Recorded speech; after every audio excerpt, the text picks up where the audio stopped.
Hi guys and welcome back to my channel FZ classes. तो guys हम इस video में पूरे मंथ के करंट अफेयर को रिवाइज करेंगे, यानी मार्च के महीने में जितने भी इंपॉर्टेंट करंट अफेयर आए हैं वो इस वीडियो से आपके कवर हो जाएंगे। तो वीडियो को एंड तक देखें।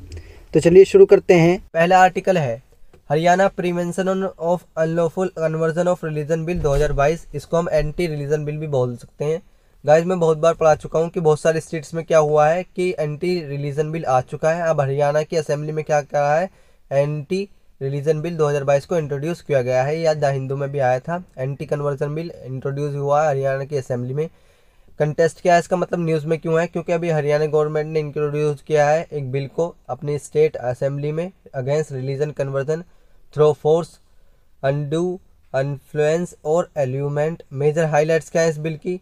सेक्शन 3 ऑफ द बिल क्या कहता है, makes it clear that no person shall convert और attempt to convert either directly और otherwise any other person from one religion to another by misrepresentation, use of force, threat, under influence, coercion, allurement और by fraudulent means including the use of digital mode और by marriage on और for marriage. अब इसे समझते हैं guys. अगर मैं example लूँ, एक गाइज है ए और एक है बी।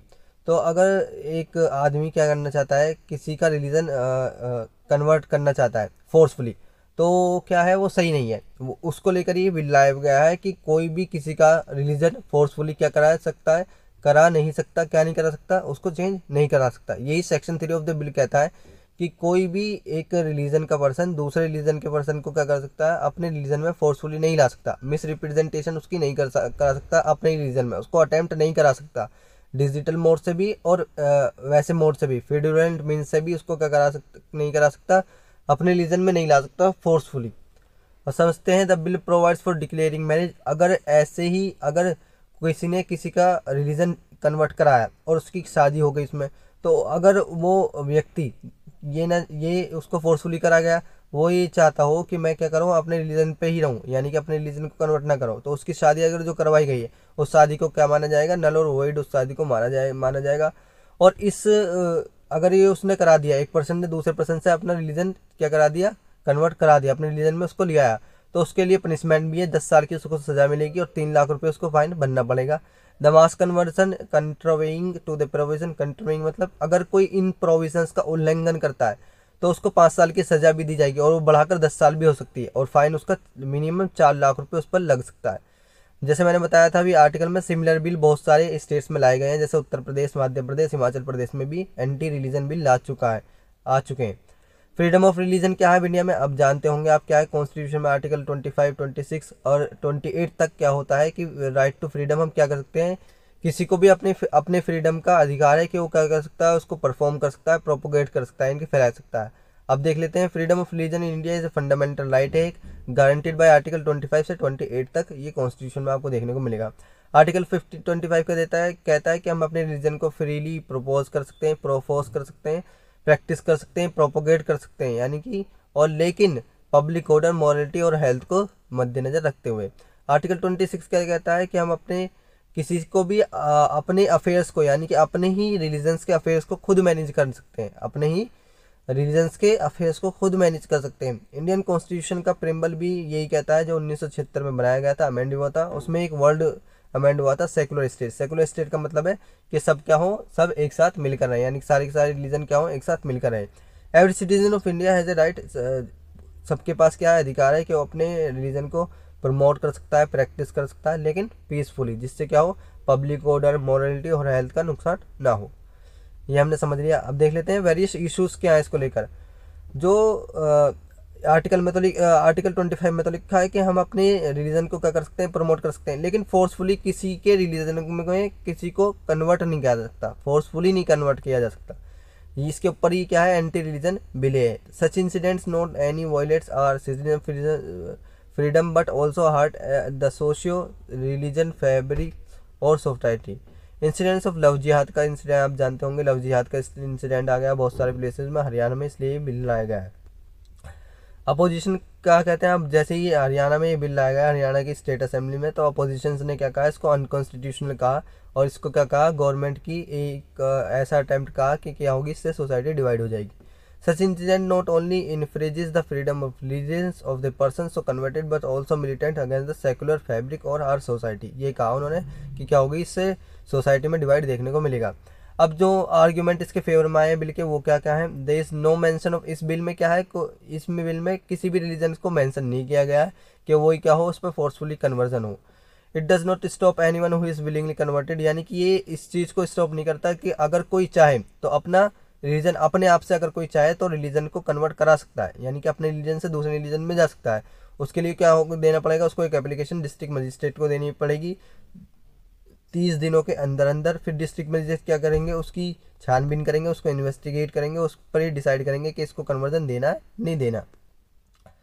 तो आई होप आपको आर्टिकल समझ में आया होगा। नेक्स्ट आर्टिकल है United Nation human rights commission council. बहुत इंपॉर्टेंट है गाइस, इंटरनेशनल बॉडीज का क्या होता है, हर बार एक क्वेश्चन प्रीलिम्स में और मेंस में भी आता है। अब देख लेते हैं आर्टिकल, द हिंदू में भी आया था। इंडिया ने क्या करा है, अब्सटेंट वोट ले लिया है ह्यूमन राइट काउंसिल में। क्या हुआ था, रशियन के अगेंस्ट जो आया था। आप सब जानते होंगे रशिया और यूक्रेन का क्या चल रहा है, विवाद चल रहा है। इसके बीच में क्या हुआ थी, बहुत सारी इंटरनेशनल बॉडीज ने वोट लगाया है कि किस तरीके से क्या करें हम रशिया के अगेंस्ट जा सकें। लेकिन इंडिया ने क्या करा है, यूएनजीए की मीटिंग में भी और United Nation human rights council की मीटिंग में भी क्या कर रहा है, अपने वोट्स को अब्सटेंड कर लिया। अब्सटेंड का मतलब ना रशिया को अगेंस्ट में कहा, ना यूक्रेन को अगेंस्ट में कहा, यानी कि उनने अपने वोट्स को वापस ले लिया, यानी कि अब्सटेंड कर लिया। देख लेते हैं यूज में क्यों है, क्योंकि मैंने बताया अभी आपको, इंडिया ने अब्सटेंड कर लिया अपनी वोट को यूनाइटेड ह्यूमन राइट काउंसिल में, जो कि जेनेवा में हुई थी। As the council decide to set up an international commission, करा था काउंसिल ने रशिया और यूक्रेन के विवाद को लेकर। About UN right human right council के बारे में कुछ जान लेते हैं। ये एक इंटर गवर्नमेंटल बॉडी है। इंटर गवर्नमेंटल बॉडी का मतलब क्या होता है, जो इसमें बहुत सारी कंट्रीज है, उनकी गवर्नमेंट आपस में मिलकर क्या करती है, बातचीत करती है। With the United nation system के अंदर ही आती है। Responsible for strengthen the promotion and protection of human rights, जैसे जानते होंगे इसके नाम से पता लग रहा है कि ये क्या करती है, ह्यूमन राइट्स को प्रोटेक्शन करती है around the globe and for addressing situation of human rights violence and making recommendation on them. इसने क्या करा है, एक बॉडी जो इससे पहले थी उसको रिप्लेस किया है, ये इंपॉर्टेंट है। यूनाइटेड नेशन कमीशन और ह्यूमन राइट्स को क्या करा है, इसने रिप्लेस करा है। उसके बाद क्या हुआ है, United Nation human rights Council आई है। ये देख सकते हैं यहाँ पर क्या होती है, United Nation human rights council की मीटिंग होती है, ये वो प्लेस है। It has the ability to discuss all thematic human rights issues and situation that requires an attention throughout the years. It was created by, ये क्या किसके द्वारा बनाई गई थी, यूनाइटेड नेशन जनरल असेंबली के द्वारा 2006 में बनाई गई थी। ये सब क्या होते हैं, ये यूएन ऑफिस में मिलते हैं जनेवा में। मेंबरशिप क्या है इसकी, द काउंसिल में कितने मेंबर हैं, 47 यूनाइटेड नेशन मेंबर आपको देखने को मिलेंगे, जो कि यूएन जनरल असेंबली उनको इलेक्ट करती है। The council membership is based on equitable geographical distribution. Seats are distributed as follow. Seats क्या होती हैं, ऐसे डिस्ट्रीब्यूट होती हैं। देख लेते हैं, अफ्रीकन स्टेट्स के 13 सीट्स आती हैं, एशिया पैसिफिक स्टेट्स के 13 सीट्स आती हैं, Latin American and Caribbean states की 8 सीट्स आती हैं, western European and other states की 7 सीट्स आती हैं, ईस्टर्न यूरोपियन स्टेट्स की 6 सीट आती हैं इसके अंदर। ऐसी क्या हुई, 47 मेंबर देखने को मिलेंगे। टर्म्स क्या है इसकी, मेंबर्स ऑफ काउंसिल सर्व कर सकते हैं, 3 साल तक इसमें रह सकते हैं। फिर क्या होगा, फिर वो एलिजिबल हो जाएंगे, यानी कि एलिजिबल नहीं होंगे, फिर इसमें रिइलेक्शन होगा, 2 साल के बाद उनको लाया जाएगा। इसकी फंडिंग क्या होती है, सारे के सारे क्या होते हैं, यूनाइटेड नेशन ह्यूमन राइट्स के मेंबर क्या होते हैं, इसमें फंडिंग करते हैं थोटड, और इसकी क्या होता है, डोनर से भी इसका कंट्रीब्यूशन आता है बहुत सारे स्टेट से। UN regular budget approve by the general assembly is funded by the asset contribution, उसको बोलते हैं, जो यूएन जनरल असेंबली के द्वारा बोला जाता है, फ्रॉम ईच मेंबर स्टेट्स के द्वारा। तो नेक्स्ट आर्टिकल है, क्वाड लीडर्स की अभी क्या हुई है, वर्चुअल मीटिंग हुई है। देख लेते हैं इसको, इसका कंटेस्ट क्या है। Quad leader discuss the ongoing conflict and humanitarian crisis in Ukraine and assess its broader implications. तो क्वाड मीटिंग ने क्या करा है, क्वाड की जो मीटिंग हुई है उसमें किस चीज़ को लेकर डिस्कशन हुआ है, ह्यूमैनिटेरियन क्राइसिस जो यूक्रेन और रशिया में क्या क्या चल रहा है, बहुत सारे विवाद चल रहे हैं, उसको लेकर ही बातचीत हुई है। तो क्वाड में आपको 4 कंट्रीज देखने को मिलेंगी, ऑस्ट्रेलिया, जापान, इंडिया और यूएस आपको क्वाड में देखने को मिलेगा। मेजर मीटिंग में क्या हाईलाइट्स हुए हैं, among the 4 countries India has been the only one to abstain. India ने क्या करा है, यहाँ पर भी अपनी वोट को ऑब्सटेन कर लिया है। Criticising Russia in the United Nation which has led to the considerable concentrations in the west. ये देखिए आप इमेज, इसमें क्या हुआ है, यूएस ने, ऑस्ट्रेलिया ने और जापान ने, यहाँ एल बना सकते हैं, इन्होंने क्या करा, अपनी वोट को अगेंस्ट रशिया दिया, जबकि इंडिया ने क्या करा है, यहाँ पर भी अपनी वोट को क्या कर लिया, अब्सटेंड कर लिया है, ना हाँ का ना उसके अगेंस्ट में गया है, ना उसको सपोर्ट किया। जैसे मैंने बताया ये सब है वो। This is India's diplomatic dilemma which is because of India's strategic ties with Russia, क्योंकि आप जानते होंगे रशिया और इंडिया के रिलेशन क्या है, बहुत अच्छे हैं, इसलिए क्या कर रहा है इंडिया, कुछ नहीं बोल रहा उसके लिए। This is extremely crucial at a time when India has an ongoing border instead of China's. India's worry remains. India ने कहा कि हमारे क्या है 20,000 इंडियन स्टूडेंट्स हैं वहाँ पर यूक्रेन में, तो उनको क्या हो, उनको बचाया जाए। इस पर भी क्या हुई है, हम उन्हें ऑपरेशन गंगा के द्वारा ला रहे हैं। इस पर भी क्या हुआ है, मीटिंग में डिस्कशन हुआ है। अब देख लेते हैं ये क्या है, सब डिस्कशन क्यों हो रहा है, क्योंकि आप जानते होंगे कि रशिया और यूक्रेन के बीच में क्या चल रहे हैं, विवाद चल रहे हैं। और दूसरा सबसे बड़ा कंसर्न क्या रहता है इस मीटिंग में जो उठा है, वो है क्या, इंडो पैसिफिक रीजन को किस तरीके से हम क्या कर सकें, चाइना के एग्रेशन से बचा सकें। अब देख लेते हैं सिग्निफिकेंस क्या है रिसेंट मीटिंग की। They reaffirmed their dedication to the Quad, promote regional stability and prospect the coming together of the Quad leaders and the demonstration of. इस साइड में कुछ इंपॉर्टेंट नहीं है। They reaffirm their commitment to an free and open Indo Pacific पे क्या बोल सके, free and open बोल सके। Quad must remain focus on its core objective of promoting peace, stability and prosperity, वही सब है। इंडो पैसिफिक रीजन आप देख सकते हैं, ये सब है। They also discuss the other topics, बहुत सारे टॉपिक्स पर डिस्कशन हुआ, जैसे साउथ ईस्ट एशिया पर, इंडियन ओशियंस पर और पैसिफिक आइलैंड पर। क्वाड के बारे में कुछ जान लेते हैं, ये इसको क्या बोलते हैं हम, क्वाड रिलेटेड सिक्योरिटी रिलायबिलिटी भी इसको बोलते हैं, QST। क्वाड में आपको 4 कंट्रीज देखने को मिलेंगे, India, US, Japan and Australia. Timeline क्या है इसकी, 2007 में जापानीज PM शिंजो एबे साहब ने इसको इंट्रोड्यूस किया था क्वाड रिलेटेड सिक्योरिटी डायलॉग के नाम से। दिसंबर 2012 में क्या हुआ, फिर शिंजो एबे साहब ने दोबारा इसको इनिशिएट किया, concept of an Asia democratic security diamond से, इन्वॉल्विंग ऑस्ट्रेलिया, इंडिया और जापान और US आपको इसमें मेंबर देखने को मिलेंगे। इंपॉर्टेंस क्या है क्वाड की इंडिया के लिए, काउंटिंग चाइनीज़ इन्फ्लुएंस, क्योंकि आप जानते होंगे चाइनीज़ का क्या होता है, हमारे पे हमेशा ही एग्रेशन देखने को मिलता है, तो ये क्या करेगा, टैकल करेगा चाइनीज़ का इन्फ्लुएंस, यानी कि चाइनीज़ का जो प्रभावित है हमारे बॉर्डर्स कंट्रीज़ पर, उसको क्या करेगा, ये ख़त्म करेगा। और दूसरा क्या है, पोस्ट कोविड डिप्लोमेसी, क्योंकि इसमें मीटिंग में भी डिस्कस भी हुआ था कुछ दिन पहले, क्या करेंगे हम इंडिया में वैक्सीन बनाएंगे और वहीं से क्या होगा, उसको एक्सपोर्ट करेंगे। तीसरा क्या है, India can leverage the expertise in the vaccine and pharma industry to increase its soft power, यानी कि क्या होगा, जब एक्सपोर्ट करेंगे अपनी वैक्सीन को, इससे क्या होगा, हमारी फार्मा इंडस्ट्री इंक्रीज देखने को मिलेगी। चैलेंजेस क्या है क्वाड के लिए, सबसे बड़ा चैलेंज है क्या है, चाइना की तरफ से अपोजिशन रहता है इसमें हमेशा ही, क्योंकि चाइना को टैकल करने के लिए बनाया गया है, ये चाइना कहता है। ट्रेड एंड सप्लाईज चाइनीज, यानी कि चेंज जो ट्रेड एंड सप्लाई की होती है वो थोड़ी सी चाइना और जापान के बीच में commerce to arm twist other nation specially देखने को मिलेगी। तो नेक्स्ट आर्टिकल है न्यूगिन बेरी स्पीसीज क्या हुई है, अभी वेस्टर्न घाट्स में डिस्कवर हुई है। ये आर्टिकल द हिंदू में भी आया था, न्यूगिन बेरी स्पेसिफिक हुई है किसमें, साउदर्न वेस्टर्न घाट में। देख लेते हैं न्यूज़ में क्यों है, क्योंकि अभी क्या करा है, बोटेनिकल सर्वे ऑफ इंडिया ने डिस्कवर किए है न्यूगिन बेरी को species from the Kanyakumari wildlife sanctuary से तमिलनाडु में। The findings have been publish in the latest issue of Nordic journal of botany publish from Sweden. इसके बारे में थोड़ा सा जान लेते हैं न्यूगिनी बेरी के बारे में। ये एक स्पीसीज है जिसका नाम है, साइंटिफिक नेम है इसका Glycosmis albicarpa, with an distinct large white fruit आपको इसमें देखने को मिलेगा, देख सकते हैं आप, वाइट फ्रूट आपने इसमें देखने को मिलेगा। ये एक एंडेमिक हुई है, यानी कि मिली है साउदर्न वेस्टर्न घाट में, स्पीसीज बिलोंग करती है ऑरेंज फैमिली से, इसको हम रोटेकेव भी बोलते हैं। Berries of the glycosmis species have the unique characteristic of gin aroma and have gained in popularity in edible food, यानी कि खाने के काम भी आती है।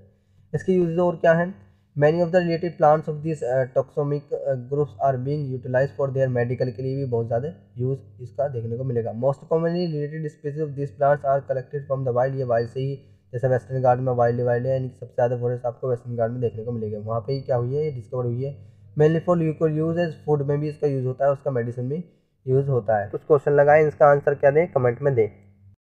Do economic sanctions work as an deterrent, इसका मतलब है क्या इकोनॉमिक सैंक्शन वाकई में क्या करते हैं, मायने रखते हैं, यानी कि उनकी वजह से अगर किसी कंट्रीज पर सैंक्शन लग जाते हैं तो उसकी इकोनॉमी क्या हो जाती है, ठप हो जाती है, यानी कि बेकार हो जाती है। इसका एग्जांपल हम ले सकते हैं, जैसे अभी क्या कर रहा है, रशिया के ऊपर सभी कंट्रीज ने क्या लगा दी हैं, इकोनॉमिक सैंक्शन लगा दिए हैं। इसके बारे में हम डिटेल में डिस्कस करेंगे। तो जान लेते हैं इकोनॉमिक सैंक्शन का मतलब क्या है। तो इकोनॉमिक सैंक्शन का मतलब है कोई पेनल्टी या बैन लगा देना किसी भी ट्रेड के सामान पर, किसी भी ट्रेड के सामान पर, जिससे क्या हो, उस कंट्री की स्ट्रेटेजी बिल्कुल ठप हो जाए, उस कंट्री का ट्रेड बिल्कुल ठप हो जाए, वो क्या होता है, वो होता है economic sanction. Sanction could result in cutting economic ties in every respect such as in terms of in trade cut जाता है उसका, फाइनेंशियल असिस्टेंस हो जाती है उसकी, ट्रांसिट सपोर्ट नहीं मिलता उसको, ट्रैवल उसका बैन हो जाता है जिस भी कंट्री पर ये इकोनॉमिक सैंक्शन लग जाते हैं, एसिड फ्रीज हो जाता है और ट्रेड उसके रिस्ट्रिक्शन में आ जाते हैं, यानी कि ट्रेड पर क्या हो जाते हैं, रूल्स और रेगुलेशंस लग जाते हैं। The curves could also be the targeted thus restricting transaction with certain business groups और इंडिविजुअल्स, यानी कि जो ट्रांजेक्शन होती हैं बिजनेस के बीच में वो भी क्या हो जाती हैं, बिल्कुल ठप हो जाती हैं अगर किसी कंट्रीज पर सैंक्शन लग जाते हैं। Amid increase global and economics interdependence they could prove to be detrimentals for the targeting countries, यानी कि ऐसे सैंक्शन लगाना या कि एक पार्टिकुलर कंट्री पर क्या हो जाए, उससे उस पर क्या हो जाए, वो टारगेट बन जाए, यानी कि वो कंट्री क्या हो जाए, टारगेट बन जाए किसी कंट्री का कि उस पर क्या लग गए, सैंक्शन लग गए। अब कोई भी दुनिया में कोई भी कंट्री उससे क्या करेगी, व्यापार नहीं करेगी। सैंक्शन का इकोनॉमी पे इम्पैक्ट क्या पड़ता है देख लेते हैं। No country can afford to be in closed economy, यानी कि कोई भी कंट्री ये नहीं चाहती कि क्या हो, उसकी इकोनॉमी नीचे जाए, यानी कि माइनस में जाए। The affected countries supply chain gets disturbed in term of the inflow of the goods यानी सर्विसेज, यानी कि क्या बताया इसके बारे में कि गुड्स और सर्विसेज क्या हो जाती है, बिल्कुल ठप हो जाती है, एक्सपोर्ट मार्केट गिर जाती है, इम्पोर्ट मार्केट भी गिर जाती है। In the formal there is an risk of an internal economy being crippled, यानी कि इंटरनल इकोनॉमी बिल्कुल ठप हो जाती है, क्रीप्ड हो जाती है, specially if it depends on the imports of an critical raw material भी बंद कर दिया जाता है दूसरी कंट्रीज के द्वारा। डोमेस्टिक इकोनॉमी बिल्कुल ठप हो जाती है, मार्केट सपोर्ट गिर जाता है, एक्सटर्नल मार्केट सपोर्ट बिल्कुल ठप हो जाता है। The risk of an element is in high specially in case of an economic curbs being impose collectively such as by the, अगर कोई ऑर्गेनाइजेशन यानी कि OECD organisation for economic cooperation development लगा दे या नाटो किसी पर क्या लगा दे, सैंक्शन लगा दे, तो उसकी इकोनॉमी बिल्कुल ठप हो जाती है जिस कंट्री पर सैंक्शन लगाए गए हैं। अब अमेरिका क्यों सब पर सैंक्शन लगाए, क्योंकि गाइस अमेरिका क्या है, एक पावरफुल कंट्रीज है और उसका जो है, अब आपने देखा होगा कि सब जो करेंसी होती है वो डॉलर के रिस्पेक्ट में नापी जाती है, यानी कि उनका मेजर होता है। तो अमेरिका एक पावरफुल कंट्री आपको देखने को मिलेगी और अमेरिका की करेंसी भी आपको पावरफुल देखने को मिलेगी। इसलिए जब भी कोई किसी कंट्री पर अमेरिका के सैंक्शन लग जाते हैं, यानी कि नाटो के सैंक्शन लग जाते हैं, तो वो कंट्री क्या हो जाती है, बिल्कुल डैमेज हो जाती है, यानी कि उसका trade, internal trade, external trade बिल्कुल ठप हो जाता है, जिसकी वजह से उसकी इकोनॉमी कोलैप्स हो जाती है। इकोनॉमिक सैंक्शन क्या है अगेंस्ट रशिया के, अगेंस्ट क्या क्या इकोनॉमिक सैंक्शन लगाए हैं देख लेते हैं। स्विफ्ट लगाया है, तो स्विफ्ट आप जानते होंगे, स्विफ्ट में क्या होता है, जैसे IFSC कोड होता है, यानी कि इंटरनल किसी कंट्री में अगर कोई बैंकिंग का काम हो, फाइनेंशियल काम हो, तो उसके लिए क्या लगता है, IFSC कोड लगता है। लेकिन अगर एक्सटर्नल यानी कि फॉरेन कंट्रीज में किसी का ट्रेड हो तो उसके लिए स्विफ्ट कोड लगता है। तो रशिया को क्या कर दिया गया है, स्विफ्ट से बैन कर दिया गया है।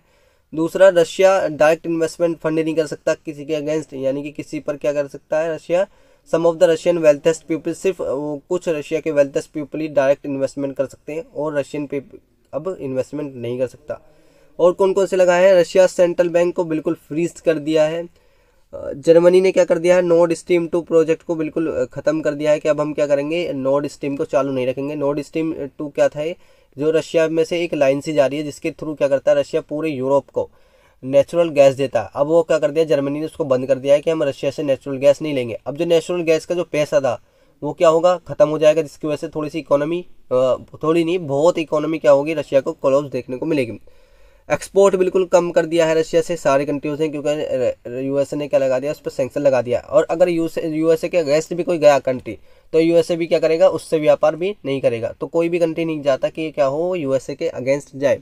एयर और मैरीटाइम ट्रांसपोर्ट रेस्ट्रिक्शन लगा दी, यानी कि एयर के द्वारा और मैरीटाइम यानी कि समुद्र के द्वारा कोई भी क्या होगा, उससे ट्रेड नहीं करेगा रशिया से। एसिड्स उसके जब्त कर लिए गए, सारे के सारे जो पैसे थे उस पर, जो इम्पॉसिबल्स टू बाय और सेल प्रॉपर्टी, यानी कि कोई भी क्या हो, यस जेट्स, व्हीकल्स और सब चीज़ को क्या कर दिया गया, सीज कर दिया गया। वो प्रॉपर्टी नहीं खरीद सकते, वो उनको बेच नहीं सकते, तो उनके एसिड्स क्या कर दिए, सारे के सारे जब्त कर लिए गए। अब रेस्ट्रिक्शन की कॉस्ट क्या होगी, ये आपको पता होगा। जैसे रेस्ट्रिक्शन लग गए तो ट्रेड तो बिल्कुल बंद हो गया। अब ट्रेड बंद हो गया तो इससे क्या होगी, ट्रेड किस पर डिपेंड करता है, इकोनॉमी ट्रेड पर डिपेंड करती है, क्योंकि ट्रेड जितना अच्छा होगा उतनी ही GDP अच्छी देखने को मिलेगी।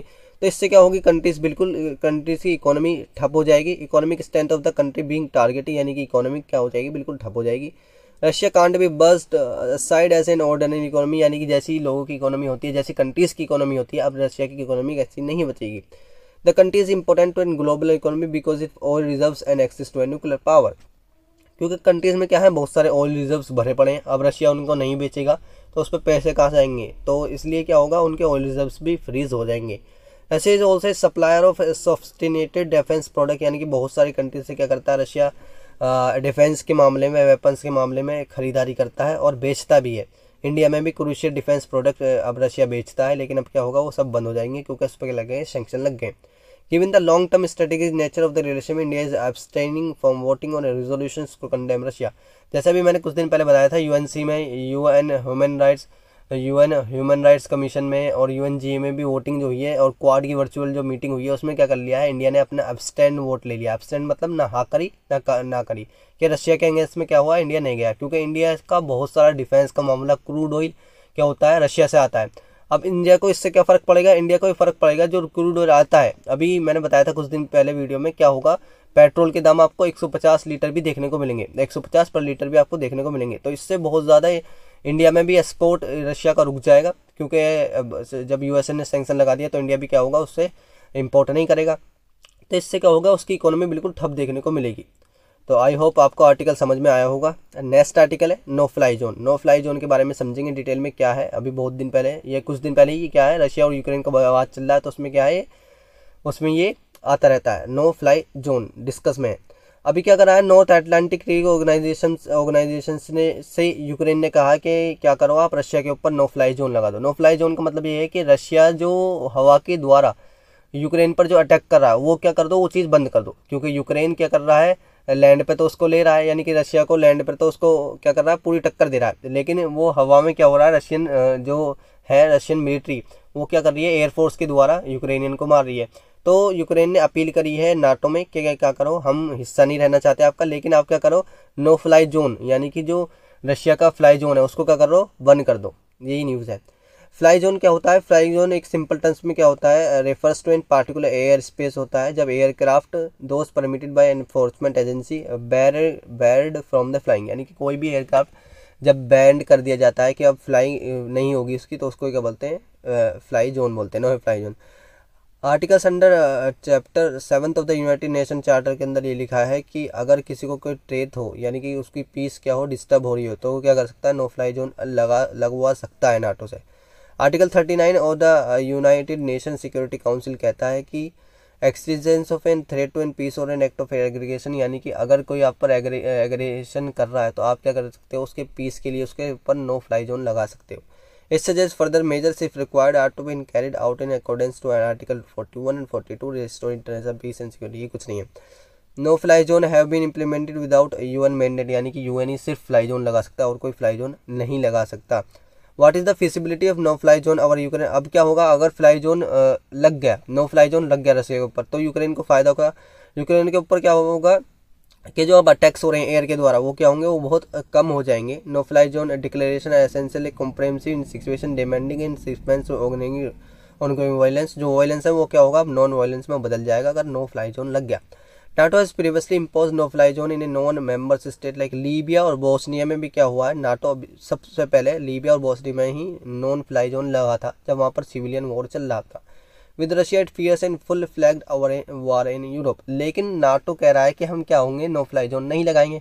क्यों नहीं लगाएंगे, क्योंकि यूएसए ने रशिया ने कि व्लादिमीर पुतिन ने साफ कह दिया है, अगर कोई हमारी कंट्रीज पर बोलता है तो वो क्या होगा, वो खड़ा हमारा क्या होगा, वो हमारा दुश्मन होगा। तो यूएसए भी चाहता है कि क्या हो, रशिया का दुश्मन न करने, क्योंकि रशिया क्या है, इस टाइम पे गुस्से में है। It has been demanding that NATO scale back to an pre 1997 agreement. Both Russia and Ukraine are not an members of NATO. Simple सी बात है कि रशिया और यूक्रेन क्या थे, नाटो के मेंबर नहीं थे।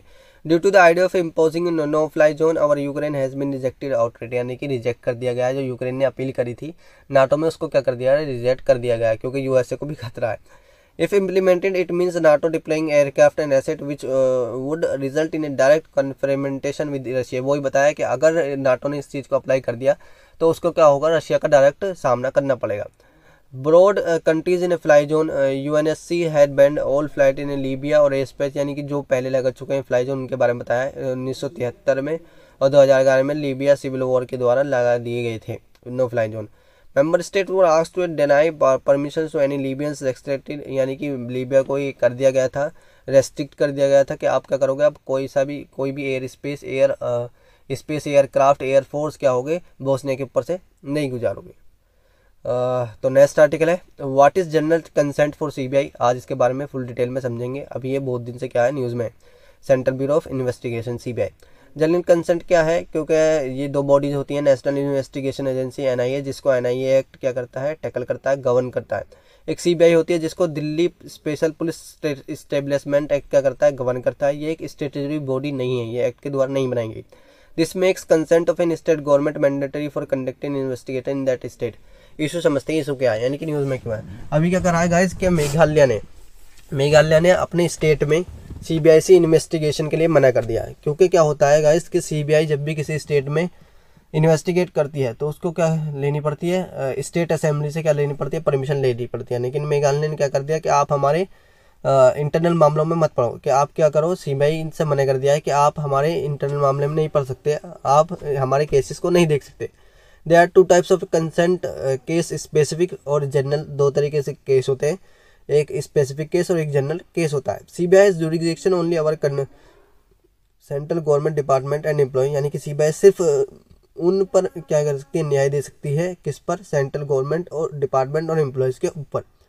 कंसेंट नीड क्या है, क्योंकि generally consent is a normally given to have CBI similarly conducted investigation into the case of the corruption against.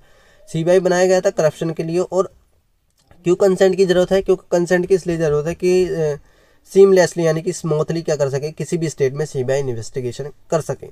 Almost all state have given such consent, यानी कि सारे के सारे स्टेट्स कंसेंट देते ही हैं। लेकिन अभी क्या करा है, मेघालय ने इस कंसेंट को क्या कर दिया, मना कर दिया है। अब कंसेंट विड्रॉ कर दिया गया है, यानी कि मेघालय के द्वारा कि हम आपको सीबीआई को क्या करेंगे, अपने स्टेट्स में इन्वेस्टिगेशन करने नहीं देंगे। तो इससे क्या मतलब इस चीज़ का, withdraw of consent mean CBI क्या होगी, अब कोई सा भी केस क्या होगी, कोई सा भी न्यू केस, ओल्ड केस तो देख सकती है, कोई सा भी न्यू केस मेघालय की स्टेट में नहीं देखेगी। Withdrawal of consent simply means the CBI officers will lose और पावर्स, यानी कि सीबीआई के जो ऑफिसर सारे के सारे क्या होंगे, उनकी पावर लूज हो जाएगी और वो स्टेट गवर्नमेंट में के केसेस में कोई भी दखल नहीं देंगे। अंडर व्हाट प्रोविजन है जनरल कंसेंट बिन विंडो, यानी कि स्टेट के पास कौन सी पावर है जिसके द्वारा क्या कर सकते हैं, वो कंसेंट को विड्रॉ कर सकते हैं। It exercise of power confirming by section 6 of the Delhi special police development act 1946 में लिखा है कि गवर्नमेंट क्या कर सकती है, कंसेंट को विड्रॉ भी कर सकती है। Does that mean that the CBI can no longer provide any case in the two states, यानी कि इसका मतलब यह है कि सीबीआई कोई भी केस उस राज्य में नहीं देखते, नहीं, ऐसा नहीं है। सीबीआई सिर्फ न्यू केस उस स्टेट में नहीं देख सकती, ओल्ड केस उस स्टेट में देख सकती है। Also case registered anywhere else in country but involving people stating in that particular state would allow CBI jurisdiction to extend to this states, यानी कि सिर्फ पूरी कंट्रीज में तो सीबीआई इन्वेस्टिगेट करती है, लेकिन क्या कर सकती है कि इन देशों में सिर्फ क्या करेगी, इन स्टेट्स में सीबीआई अब इन्वेस्टिगेट नहीं करेगी। Why such a move by states ने क्यों ये मूव लिया है, क्यों उस चीज़ को मना करा है कि सीबीआई हमारे स्टेट में क्या करेगी, इंटरफेयर नहीं करेगी। क्योंकि क्या होता है, state government believes that a ruling party ministers और members could be targeted by CBI, यानी कि स्टेट गवर्नमेंट ये बिलीव करती हैं कि सीबीआई जो है वो सेंट्रल के अंडर में आ रही है और सेंटर ही क्या कराता है, इससे काम कराता है। इससे क्या होगा, ये हमारे स्टेट में दखल ना दे, हम अपनी पुलिस से ही कहेंगे क्या कर ले, वो इन्वेस्टिगेट कर ले। This is an debatable political exception है, इस पर क्या होती है, डेबेटेबल होती रहती हैं, यानी कि डिबेट होती रहती है। सीबीआई को still register case in Delhi में सीबीआई रजिस्टर कर सकती है केस, लेकिन अब एमपी में यानी कि मेघालय में रजिस्टर नहीं कर सकती। अब सीबीआई के बारे में कुछ फैक्चुअली इन्फॉर्मेशन जान लेते हैं। Bureau of investigation test to an origin Delhi special police establishment 1946 से बना था। एक इन्वेस्टिगेशन बेरीबरी एंड करप्शन है, यानी करप्शन को रोकती है। War and supply department of India है, इसका हेडक्वार्टर आपको लाहौर में देखने को मिलेगा। मैंडेट क्या है सीबीआई की, सीबीआई एक मेन इन्वेस्टिगेशन एजेंसी है, जिसका ये क्या है, गोल है। ये एक स्टेचुटरी बॉडी नहीं है, ये एक पावर्स के द्वारा बनाई गई है। इसको पावर्स किससे मिलती हैं, Delhi special police establishment act 1946 के द्वारा। ये वर्क करती है किसके अंदर, सीवीसी यानी कि सेंट्रल विजिलेंस कमीशन के अंदर ये वर्क करती है, जिसको बनाया गया था प्रिवेंशन ऑफ करप्शन एक्ट 1988 के द्वारा। CBI also India's official representative with the Interpol, यानी कि पुलिस के साथ क्या करती है, सीबीआई अपने आप को रिप्रेजेंट करती है। स्टेट ऑफ इंडियाज इन्वायरमेंट, ये आर्टिकल हमारे जीएस पेपर 1 में इन्वायरमेंट से इंपॉर्टेंट है। ये आर्टिकल डाउन टू अर्थ का है और डाउन टू अर्थ हमारे करंट अफेयर्स के लिए एक one of the most important source है। देख सकते हैं आप, इसमें भी आया था। India likely to miss at 17 की गवर्नमेंट टारगेट्स इन 2022। ये इसमें क्या बताया गया है कि इसमें बताया गया है कि इंडिया ने क्या थे बहुत सारे टारगेट को अचीव करने के लिए कहा था, लेकिन इंडिया क्या है उसमें थोड़ा फेल देखने को मिला है। जैसे economy, employment, housing, drinking water, agricultures, digitalization of land records, air pollution, इन सब में क्या है इंडिया थोड़ा नीचे देखने को मिला है, जबकि इंडिया ने क्या करा था, इनको टारगेट को अचीव करने के लिए कहा था। अब कंटेस्ट क्या है देख लेते हैं। Centre for science and environment ने एक रिपोर्ट रिलीज़ की है, state of India's environment report 2022। आप इसे लिख कर रख सकते हैं, centre for science and environment, यानी कि CSE, सिविल सर्विस एग्जामिनेशन नहीं, centre for science and environment ने क्या करी है, एक रिपोर्ट रिलीज़ करी है, state of India's environment report 2022। देख लेते हैं रिपोर्ट में क्या है। ये रिपोर्ट एनुअली पब्लिश होती है, यानी कि हर साल पब्लिश होती है, of the centre for the science and environment and down to earth की मैगजीन में। रिपोर्ट ने क्या क्या फोकस करा है, क्लाइमेट चेंज पर, माइग्रेशन, हेल्थ पर, फूड सिस्टम पर, और इसने biodiversity, forest and wild life, energy, industry, habitat, pollution, waste, agricultures and और बहुत सारी चीज़ पर क्या करा है, इसने फोकस करा है। रूरल डेवलपमेंट में भी इसने फोकस करा है। CSE एक public interest research and advisory organisation है, जो कि दिल्ली में आपको देखने को मिलेगी। अब इंडिया ने क्या क्या अचीव करा है जो उसने नेशनल टारगेट को कहा था। तो सबसे पहले क्या था, इकोनॉमी में हमने टारगेट रखा था क्या क्या करेंगे हम 2022-23 तक 4 ट्रिलियन USD तक इकोनॉमी लाएंगे, लेकिन क्या हुआ है 2020 में लॉकडाउन की वजह से 2.48 ट्रिलियन ही हमारी इकोनॉमी पहुंच पाई है, यानी कि GDP पहुंच पाई है। एक कोविड-19 की वजह से इफेक्ट देखने को मिला है। एम्प्लॉयमेंट में हमने क्या टारगेट रखा था कि हम फीमेल लेबर फोर्स पार्टिसिपेशन बढ़ाएंगे 30% तक, एटलीस्ट 30% तक 2022-23 तक, लेकिन 17% ही ये जनवरी-मार्च 2020 में देखने को मिला है सिर्फ। हाउसिंग में हमने क्या टारगेट रखा था, 29.5 मिलियन हाउसिंग यूनिट देंगे हम अंडर प्रधानमंत्री आवास योजना के अंडर, लेकिन हम 12 मिलियन ही सिर्फ PMAY अर्बनाइजेशन यानी कि 46.8% ही सिर्फ इसमें, 38% इसमें अचीव कर पाए। ड्रिंकिंग वाटर में हमने क्या टारगेट रखा था, हम पाइप ड्रिंकिंग वाटर देंगे सबको 2022-23 तक, लेकिन सिर्फ हम इसको 45% ही टारगेट को अचीव कर पाए। एग्रीकल्चर में हमने क्या टारगेट रखा था कि हम क्या करेंगे, फार्मर की इनकम को डबल कर देंगे 2022 तक ही, लेकिन ये 6426 से लेकर कुल 10,218 देखने को मिली है, जबकि ये डबल पूरी नहीं देखने को मिली। The shares of income from crop productions in the average monthly income of an agriculture household has in fact dropped 37.2% 2018-19 में फ्रॉम 48% इन 2012-13 में देखने को मिली है। हमने क्या टारगेट रखा था, डिजिटलाइजेशन कर देंगे हम लैंड रिकॉर्ड, यानी कि जो लैंड के रिकॉर्ड होंगे वो सब क्या होंगे, डिजिटलाइज होंगे 2022 तक। लेकिन ये क्या है, इसमें कुछ स्टेट्स ने तो टॉप किया है, जैसे वेस्ट बंगाल, मध्य प्रदेश, उड़ीसा, लेकिन जम्मू एंड कश्मीर, लद्दाख और सिक्किम इसमें नीचे देखने को मिले हैं।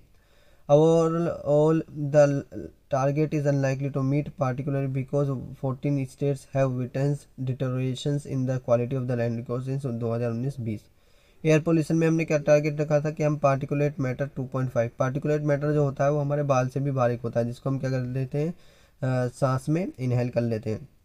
उससे हमने कहा था कि उसको क्या करेंगे, हम घटाएंगे 23rd ऑफ दी 120 सिटीज़ से क्या हुई है, हमारी वो गिरावट देखने को मिली है।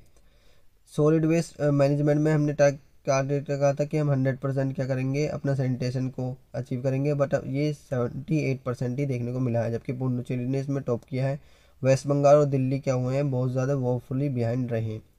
मैनुअल स्कैवेंजिंग में हमने टारगेट रखा था हम इंडिया में क्या करेंगे, लेकिन इंडिया में क्या है, हम मैनुअल स्कैवेंजिंग को बिल्कुल ख़त्म कर देंगे, लेकिन इंडिया में अब भी आपको 66,692 मैनुअल स्कैवेंजर्स देखने को मिलेंगे। फॉरेस्ट कॉर्नर में हमने टारगेट रखा था कि हम 33.3% ऑफ जियोग्राफिकल एरिया को क्या करेंगे, नेशनल फॉरेस्ट पॉलिसी 1988 के अंदर लाएंगे, जबकि ये 21.6% देखने को मिला है। एनर्जी के अंदर हमने टारगेट लगा था कि हम 175 गीगावाट को रिन्यूएबल एनर्जी में लाएंगे, जबकि ये 2022 तक ही अचीव हो गई है। Only 56% of the target achieve इसमें किया गया है। आप जानते होंगे हमारे क्या है 17 गोल्स हैं, जो कि यूपीएससी में भी 2 क्वेश्चन आ चुका है कि हम 2030 तक क्या करेंगे, इनको अचीव कर लेंगे, जिसमें सबसे पहले आता है no poverty, zero hungers, good health and well beings, quality education, और बहुत सारे 17 गोल्स हमने क्या कर रखे हैं, टारगेट में रख रखे हैं। अब इंडिया का परफॉर्मेंस कैसा है सस्टेनेबल डेवलपमेंट गोल को अचीव करने के लिए, तो इंडिया की क्या है, पोजीशन गिरी है, 120 रैंक आई है इंडिया की, इसमें 2021 में 117 अमंग द 192 नेशंस में से। SDG स्कोर्स में इंडिया की रैंक 636 आई है आउट ऑफ 100 में से। India's rank drop primarily because of major challenge in 11 SDGs including zero hunger में हम फेल देखने को मिले हैं। Good health and wellbeings, gender equalities, sustainable development में हम क्या देखने को मिले हैं, फेल देखने को मिले हैं। अब इंडिया का परफॉर्म कैसा है, poorly in dealing with quality education, life on land aspect. 2021 में क्या करा है इंडिया ने, सफ़र करा है एंडिंग हंगर में, कि हम हंगर को ख़त्म नहीं कर पाए। Achieving food security, achieving gender equalities, building resilient infrastructure, promoting inclusive and sustainable industrialization, fostering innovations. India के स्टेट्स का परफॉर्मेंस देख लेते हैं कैसा है। झारखंड बिहार ने क्या करा है, लीस्ट प्रिपेयर्ड हुए हैं SDG में बाय टारगेट ईयर 2030, यानी कि बिहार और झारखंड बहुत पीछे देखने को मिले हैं SDG गोल्स में। केरला ने क्या करा है, टॉप करा है, जबकि तमिलनाडु उसके बाद और हिमाचल प्रदेश सेकंड पोजीशन पर आए हैं। थर्ड पोजीशन पे गोवा, कर्नाटक, आंध्र प्रदेश, उत्तराखंड आए हैं। Among the union territories Chandigarh ने क्या करा है, टॉप किया है, जबकि दिल्ली पीछे रहा है। लक्षद्वीप एंड पुडुचेरी ने क्या करा है, सेकंड प्लेस लिया है। अंडमान निकोबार ने क्या करा है, थर्ड प्लेस लिया है। तो आई होप गाइज आपको आर्टिकल समझ में आया होगा। नेक्स्ट आर्टिकल है सर ऑरोबिंदो घोष। ये आर्टिकल पर्सनैलिटी से इम्पोर्टेंट है। हमारे GS पेपर 1 में पर्सनैलिटी का एक टॉपिक है, वो भी क्या होता है, इम्पोर्टेंट होता है। न्यूज़ में क्यों है, क्योंकि अभी क्या करा है 150 बर्थ एनिवर्सरी क्या हुई है, सेलिब्रेट की गई है। सर ऑरोबिंदो घोष के बारे में जान लेते हैं क्या होता है, क्या है। सर ऑरोबिंदो घोष एक पॉपुलरली नोन एज योगी हैं, इन्हें हम ऋषि ऑरोबिंदो भी बोलते हैं। ये एक revolutionary nationalist, poet, educationist and philosopher थे। इनका बर्थ कब हुआ था, अगस्त 15, 1872 में कलकत्ता में। इनको हम श्री कृष्णानंद घोष भी बोलते हैं। इनके फादर क्या थे, एक बहुत बड़े डॉक्टर थे कोलकाता से। इनकी एजुकेशन अर्ली लाइफ के बारे में जान लेते हैं। एट द एज ऑफ 7 इनको क्या भेज दिया गया था, लंदन भेज दिया गया था, जिसके बाद इन्होंने क्या करी, अपनी पढ़ाई वहीं से ही शुरू की थी, सेंट पॉल स्कूल से। रोल्स क्या है इनकी, प्लेड इन्होंने जो किया है, एक सर्विस ऑफिसर हैं, प्रोफेसर हैं, स्टेट सर्विस ऑफिसर बने थे 1893 में। इन्होंने नेक्स्ट 13 ईयर्स के लिए क्या करा, प्रिंसली स्टेट्स ऑफ बड़ौदा में क्या किया, अपनी सर्विस की, प्रोफेसर बने वहाँ पर बड़ौदा कॉलेज में। रिवोल्यूशनरी में इन्होंने क्या काम किया है, एक रिवोल्यूशनरी सोसाइटी के हैं। Leading roles in secret preparations of uprising against the British government के हमेशा क्या रहे हैं, अगेंस्ट रहे हैं। Leader of the nationalist movement के लीडर रहे हैं 1906 में। Soon after the partition of Bengal के पार्टीशन के बाद श्री ऑरोबिंदो घोष ने क्या कर दिया था, क्विट कर दिया था बड़ौदा से एंड वेंट, और ये कोलकाता चले गए थे। Where he should become one of the leaders, बने वहाँ पर नेशनलिस्ट मूवमेंट के। फर्स्ट पॉलिटिकल लीडर हैं इंडिया में जिन्होंने क्या करा था, न्यूज़पेपर वंदे मातरम को फॉरवर्ड किया था, यानी कि वंदे मातरम को ओपनली लाए थे। The idea of the complete independence for the country.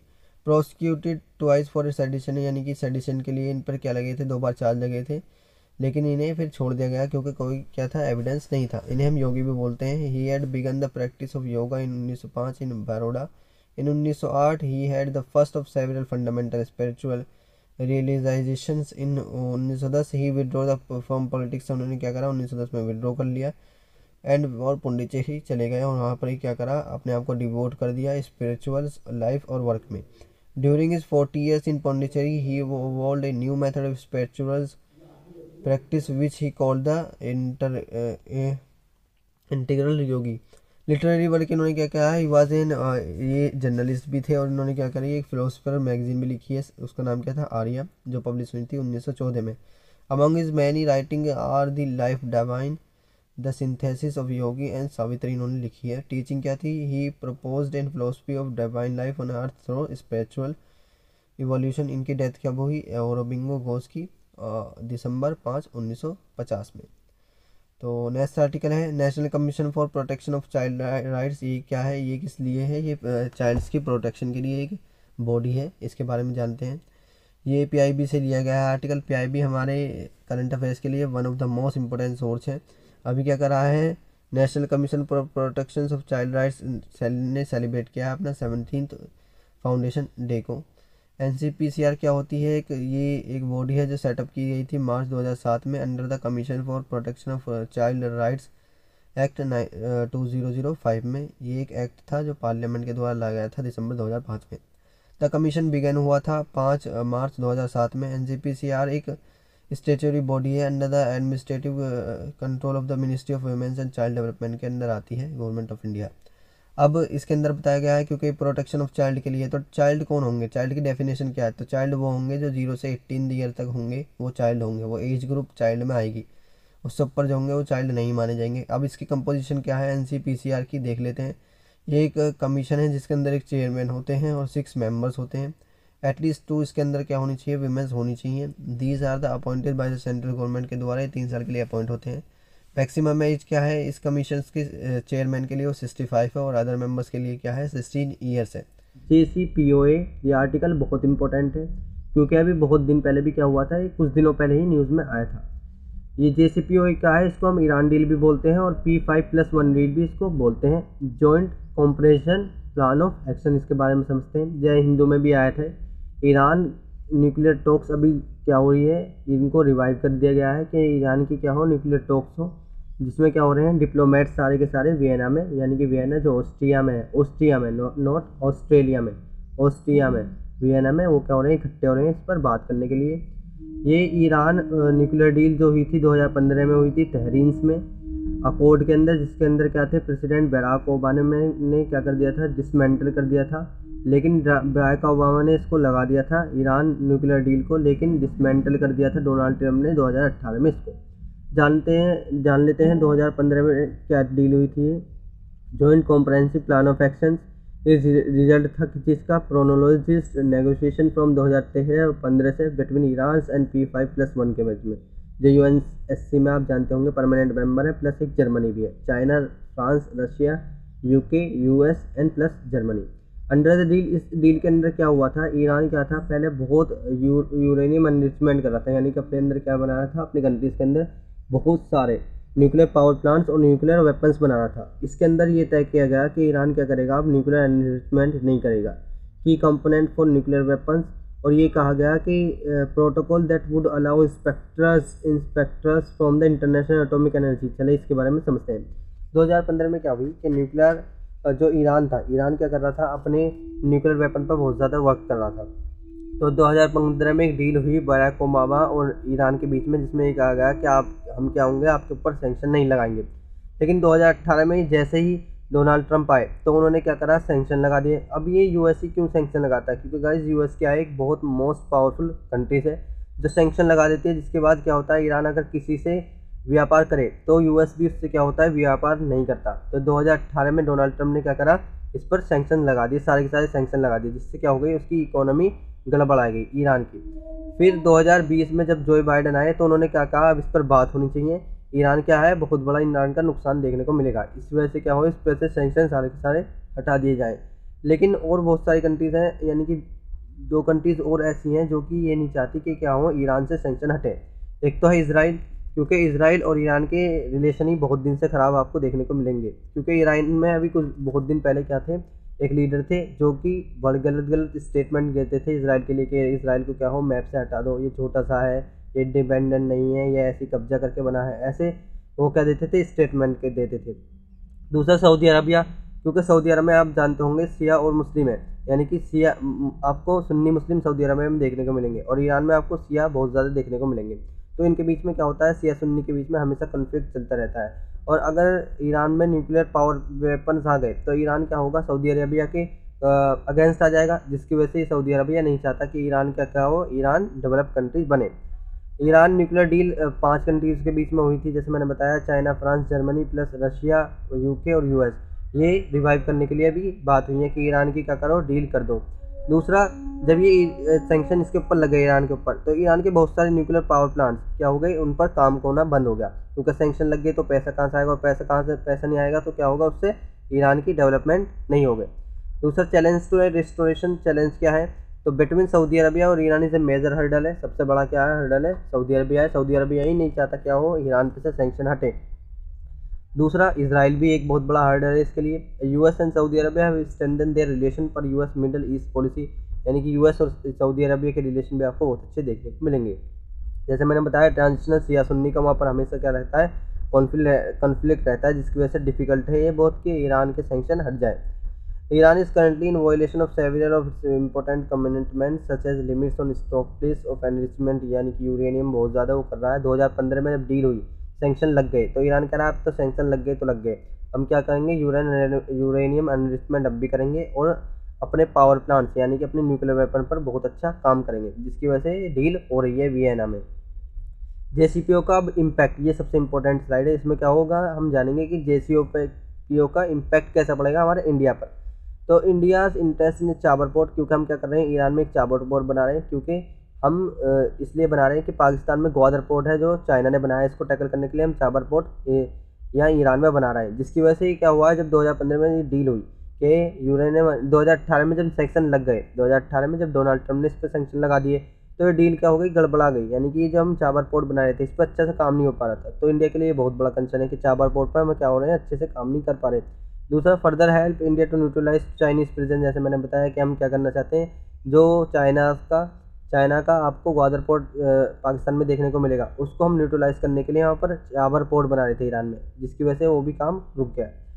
Apart from Chabahar's, India's interest in international north south transit corridor भी हमारा क्या हुआ, गड़बड़ा गया, क्योंकि हम क्या हो रहे थे, INSTC से क्या हो रहे थे, रशिया तक जा रहे थे, रशिया तक हमारा व्यापार जा रहा था। जब ये चाबर पोर्ट ही बंद हो गया, चाबर पोर्ट में काम अच्छा शुरू नहीं हुआ ईरान में, क्योंकि ईरान से INSTC जाता है, तो उससे क्या हुआ, बहुत बड़े कंसर्न देखने को मिले। दूसरा, ये घाटा है इंडिया को।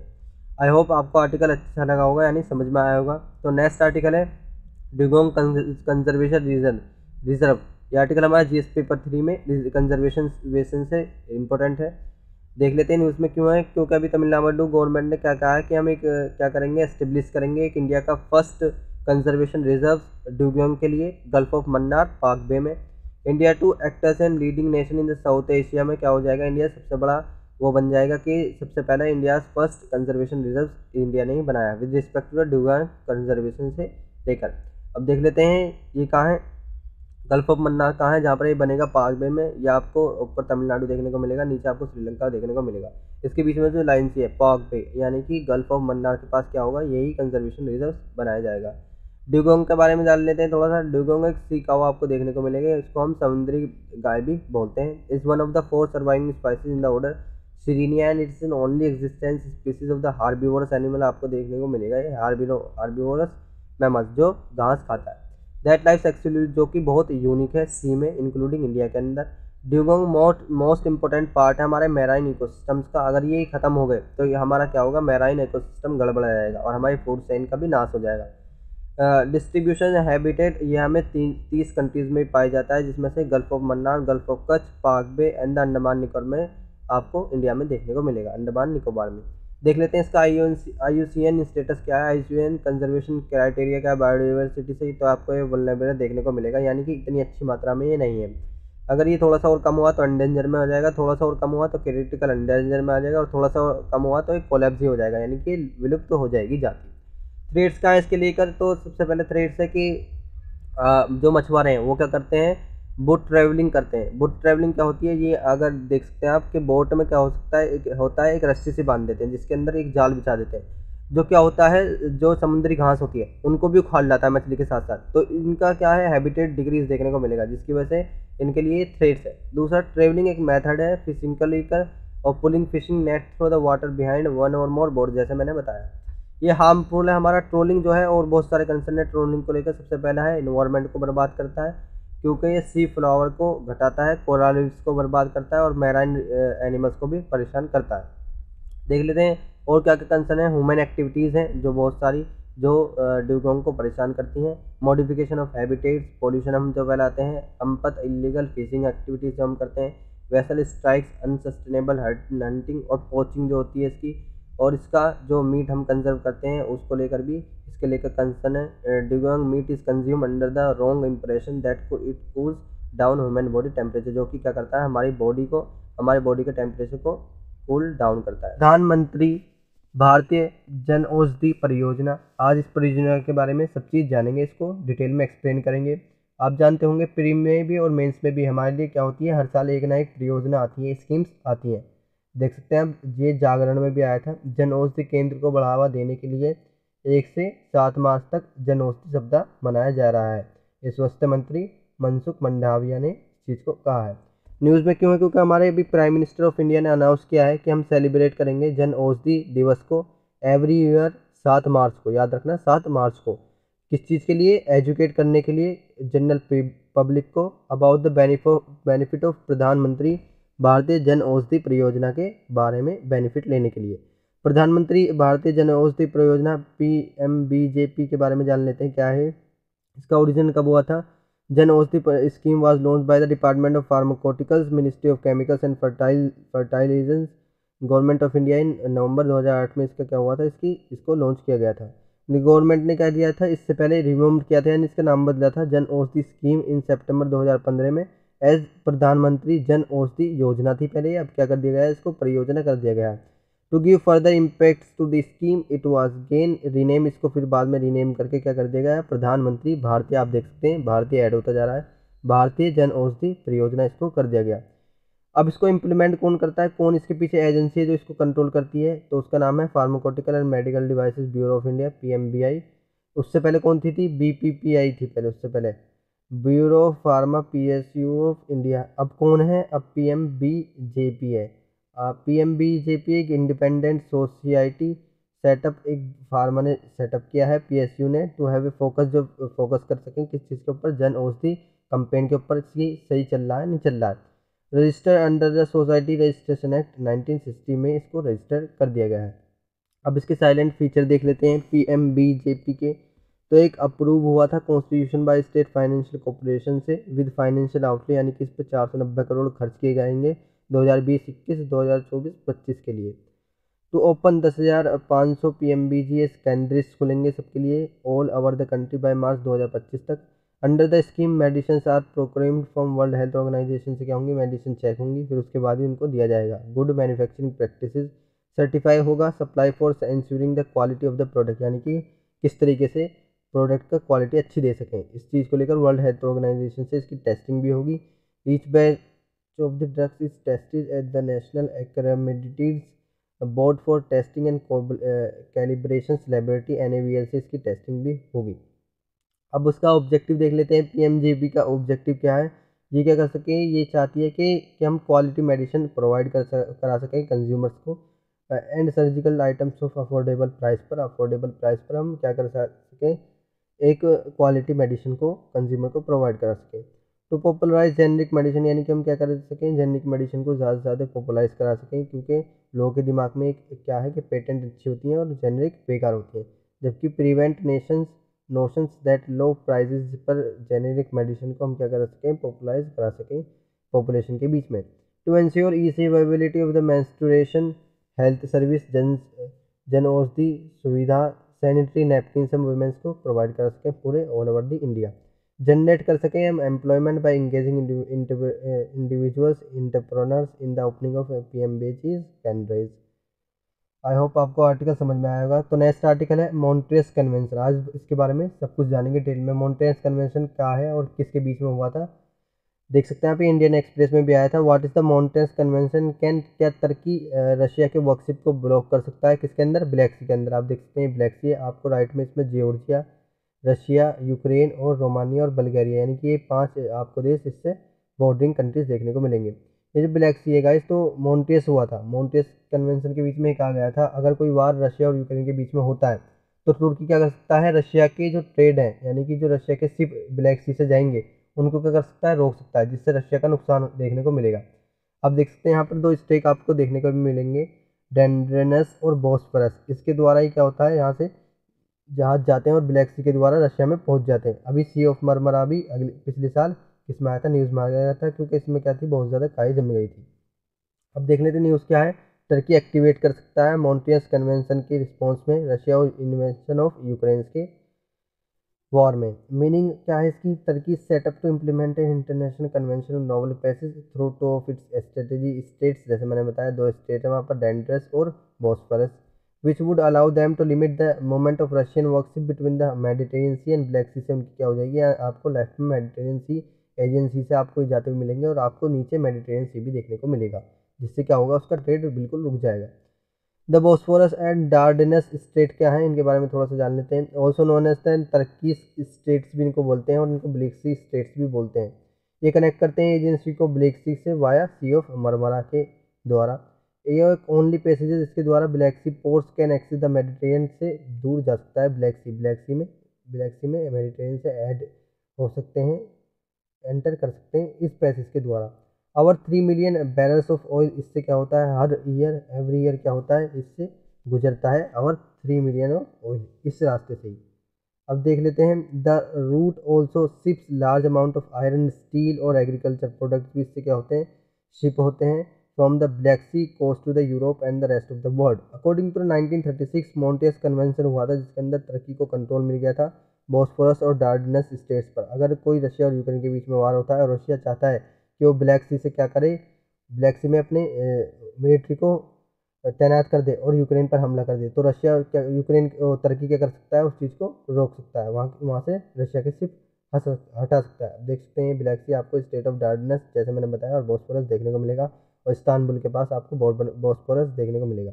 ये तो आर्टिकल हुआ कि तुर्की रोक सकता है। तो मॉन्ट्रियस कन्वेंशन में गाइस क्या बताया गया था, उसमें साफ साफ कहा गया था अगर रशिया और यूक्रेन के बीच में वार होता है, वार जब ही रोक सकता है तुर्की इसके शिप को। लेकिन तुर्की तो कह रहा है, रशिया ने खुद कहा है कि हमारा क्या है एक मिलिट्री ऑपरेशन एक्सरसाइज है, और तुर्की भी ये कह रहा है कि मिलिट्री ऑपरेशन एक्सरसाइज है। अब आगे देखेंगे कि तुर्की रशिया को हेल्प करेगा या यूक्रेन को।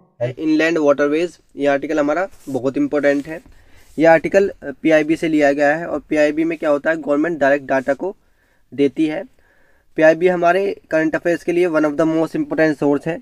अभी रिसेंटली क्या हुआ है, ministry of port shipping and waterways ने क्या कहा है कि हम ब्रह्मपुत्र का जो नेशनल वाटरवे 2 है उसको कनेक्ट करेंगे गंगा नेशनल वाटरवे से via Indo Bangladesh protocol route से। समझते हैं इसको क्या होता है। गाइस आपको दिख रही होंगी इंपॉर्टेंट 2 रिवर्स इंडिया की, गंगा और ब्रह्मपुत्र। गंगा ओरिजिनेट होती है अलकनंदा से और भागीरथी मिल जाती हैं जब देव प्रयागराज से क्या होती है गंगा बोलते हैं हम उसको, और गंगा क्या होती है फिर बांग्लादेश में जाती है, वेस्ट बंगाल में जाती है, फिर वहाँ उसको पद्मा बोलते हैं। ऐसी दूसरी रिवर है ब्रह्मपुत्र जो तिब्बत से ओरिजिनेट होती है, जिसको हम यारलुंग सांगपो बोलते हैं या सांगपो भी बोलते हैं, और इंडिया के एक स्टेट में जाती है, आप उस स्टेट का नाम भी बता सकते हैं। फिर ये इंडिया में आते हुए इसको हम क्या बोलते हैं ब्रह्मपुत्र बोलते हैं असम में। फिर ये मेघना होती है, और मेघना ही क्या होती है गंगा की पद्मा में मिलती है, और दोनों क्या होती हैं सुंदरबन डेल्टा में गिर जाती हैं, बे ऑफ बंगाल में गिर जाती हैं। अब समझते हैं करंट इशू क्या है। अभी क्या करा है union minister of port shipping and waterways ने रिसीव करा है कि हम फूड ग्रेन्स को ट्रांसपोर्ट करेंगे पटना से पांडु पोर्ट तक वाया बांग्लादेश इन गुवाहाटी आसाम। जो वाटरवेज को जो कंट्रोल करता है, यानी कि जो इनलैंड वाटरवेज को कंट्रोल करता है, उस अथॉरिटी का नाम है IWAI, यानी कि inland waterways authority of India. ये प्लानिंग करती है किस तरीके से शेड्यूल फिक्स हो कि हम NW1 और NW22 को क्या कर सके कनेक्ट कर सके। हम इस फिगर से समझते हैं। ये आपको दिख रहा होगा गंगा के नेशनल वाटरवेज 1 है, और ये बीच में आपको सी का एरिया दिख रहा होगा, और इंडो बांग्लादेश प्रोटोकॉल रूट से हमने क्या कर दिया है NW2 को NW1 से कनेक्ट कर दिया है। इससे क्या होगा हमारा ट्रेड अच्छा हो जाएगा, क्योंकि वाटर में क्या होता है खर्चा कम लगता है, पेट्रोल वगैरह बचता है, जिसकी वजह से हमारा क्या हो जाएगा ट्रेड और अच्छा हो जाएगा। तो हमने वाटर को क्या बना लिया सोर्स बना लिया, जिसके द्वारा क्या होगा हमने NW1 और NW2 को क्या कर दिया कनेक्ट कर दिया। अब देख लेते हैं इसकी इंपॉर्टेंस क्या है। इससे हमने क्या करा है, इसको हमने एक कार्गो मूवमेंट चलाया था through Indo Bangladesh protocol route से, जिसको क्या करी थी बिगिनिंग करी थी हम new age of economic prosperity, यानी कि क्या होगी इससे न्यू एज निकलेगी इकोनॉमी की for the world region of north east, यानी कि इससे क्या होगी हम नॉर्थ ईस्ट को अपने इंडिया से कनेक्ट कर सकते हैं। यानी कि नॉर्थ ईस्ट ऐसा लगता है जैसे अलग से हो, लेकिन वो क्या हो हम उनसे क्या कर सके अपने इंडिया से, मतलब इंडिया क्या ही पार्ट है वो कि इंडिया से हम उन्हें प्रॉपर कनेक्ट कर सके। This will pay the way for growth and development. से क्या होगा ग्रोथ एंड डेवलपमेंट होगा इससे इनलैंड वाटरवे सिस्टम में ट्रांसपोर्ट में। हमारे पास रिसेंटली कितने नेशनल वाटरवेज हैं, हमारे पास 13 नेशनल वाटरवेज हैं, इसको आप देख सकते हैं। इनलैंड वाटरवेज क्या होते हैं इसके बारे में जान लेते हैं। इंडिया के पास लगभग 14,500 किलोमीटर का इनलैंड वाटरवेज है, जिसके अंदर रिवर्स कैनाल्स बैकवाटर्स क्रिक्स आती हैं। As per the National Waterways Act 2016 111 waterways को भी क्या कर दिया गया था नेशनल वाटरवेज बना दिया गया था। नेशनल वाटरवेज बने क्या है, जैसे हमने भी समझा था गंगा ब्रह्मपुत्र और हुगली का ये रिवर सिस्टम है, जो कि प्रयागराज हल्दई से निकलता है 1620 किलोमीटर का। ये इंडिया का लॉन्गेस्ट नेशनल वाटरवे है। The inland waterways authority of India क्या करती है इम्प्लीमेंट करती है जल मार्ग विकास प्रोजेक्ट को for capacity augmentation of navigation on the Haldia Varanasi stretch of an Ganga part of an north ये national waterway 1 with the technical and financial assistance of the World Bank से क्या मिलता है हमें फाइनेंस मिलता है, जिसकी वजह से क्या होती है ये सब नेशनल वाटरवेज कनेक्ट होते हैं। ये देख सकते हैं आप inland waterways authority of India की क्या है वेबसाइट है, इसमें आप क्या कर सकते हैं वाटरवेज का सब कुछ देख सकते हैं, आपको डिटेलिंग मिल जाएगी। इनलैंड वाटरवेज अथॉरिटी इंडिया क्या होती है? ये एक स्टेटरी अथॉरिटी है जिसके अंदर क्या आता है, change of the waterways India, किस तरीके से चार्ज होता है वाटरवेज पर इंडिया में। ये बनाई गई थी IWAI एक्ट 1985 के द्वारा, पार्लियामेंट के द्वारा। इसका हेडक्वार्टर आपको नोएडा में देखने को मिलेगा, ये इंपॉर्टेंट है। अब देख लेते हैं ये क्या हुआ है। जैसे ही वहाँ से नेशनल वाटरवेज फर्स्ट कनेक्ट हुआ है नेशनल वाटरवेज से 2 से, और वहाँ से जो शिप निकले हैं तो उनको क्या करा, हरी झंडी दिखाई है। फ्यूचर ऑफ इनलैंड वाटरवेज का फ्यूचर क्या है इंडिया में? About 55 million tons of cargo क्या होता है, मूव होता है एनुअली इंडियन वाटरवेज ट्रेड के द्वारा, इंडियन वाटर ट्रांसपोर्ट के द्वारा क्या होता है, 55 मिलियन टन्स कार्गो मूव होता है एनुअली, यानी कि ईयरली। ये fuel efficient and environment friendly mode है। जैसे मैंने बताया था क्या होगा, इसमें फ्यूल बहुत कम लगेगा और इन्वायरमेंट फ्रेंडली है, यानी कि इससे पोल्यूशन बहुत कम देखने को मिलेगा। However freight transportation by waterways is highly under routinized in the country as compared to the developing countries. It operates are currently restricted to 25 stretches on the Ganga Brahmaputra rivers. ये कोई important है इस साइल में। Besides this organized operation by the mechanism vessels, IWT has the potential to supplement the our burden always and railways and then congested roadways. ये किसके अंदर आता है? अभी हमने एक और स्कीम चलाई थी, प्राइम मिनिस्टर प्रधानमंत्री जल शक्ति योजना, जो प्राइम मिनिस्टर गति शक्ति योजना थी, वो भी इसका भी आप देख सकते हैं, ये भी स्कीम इम्पोर्टेंट है।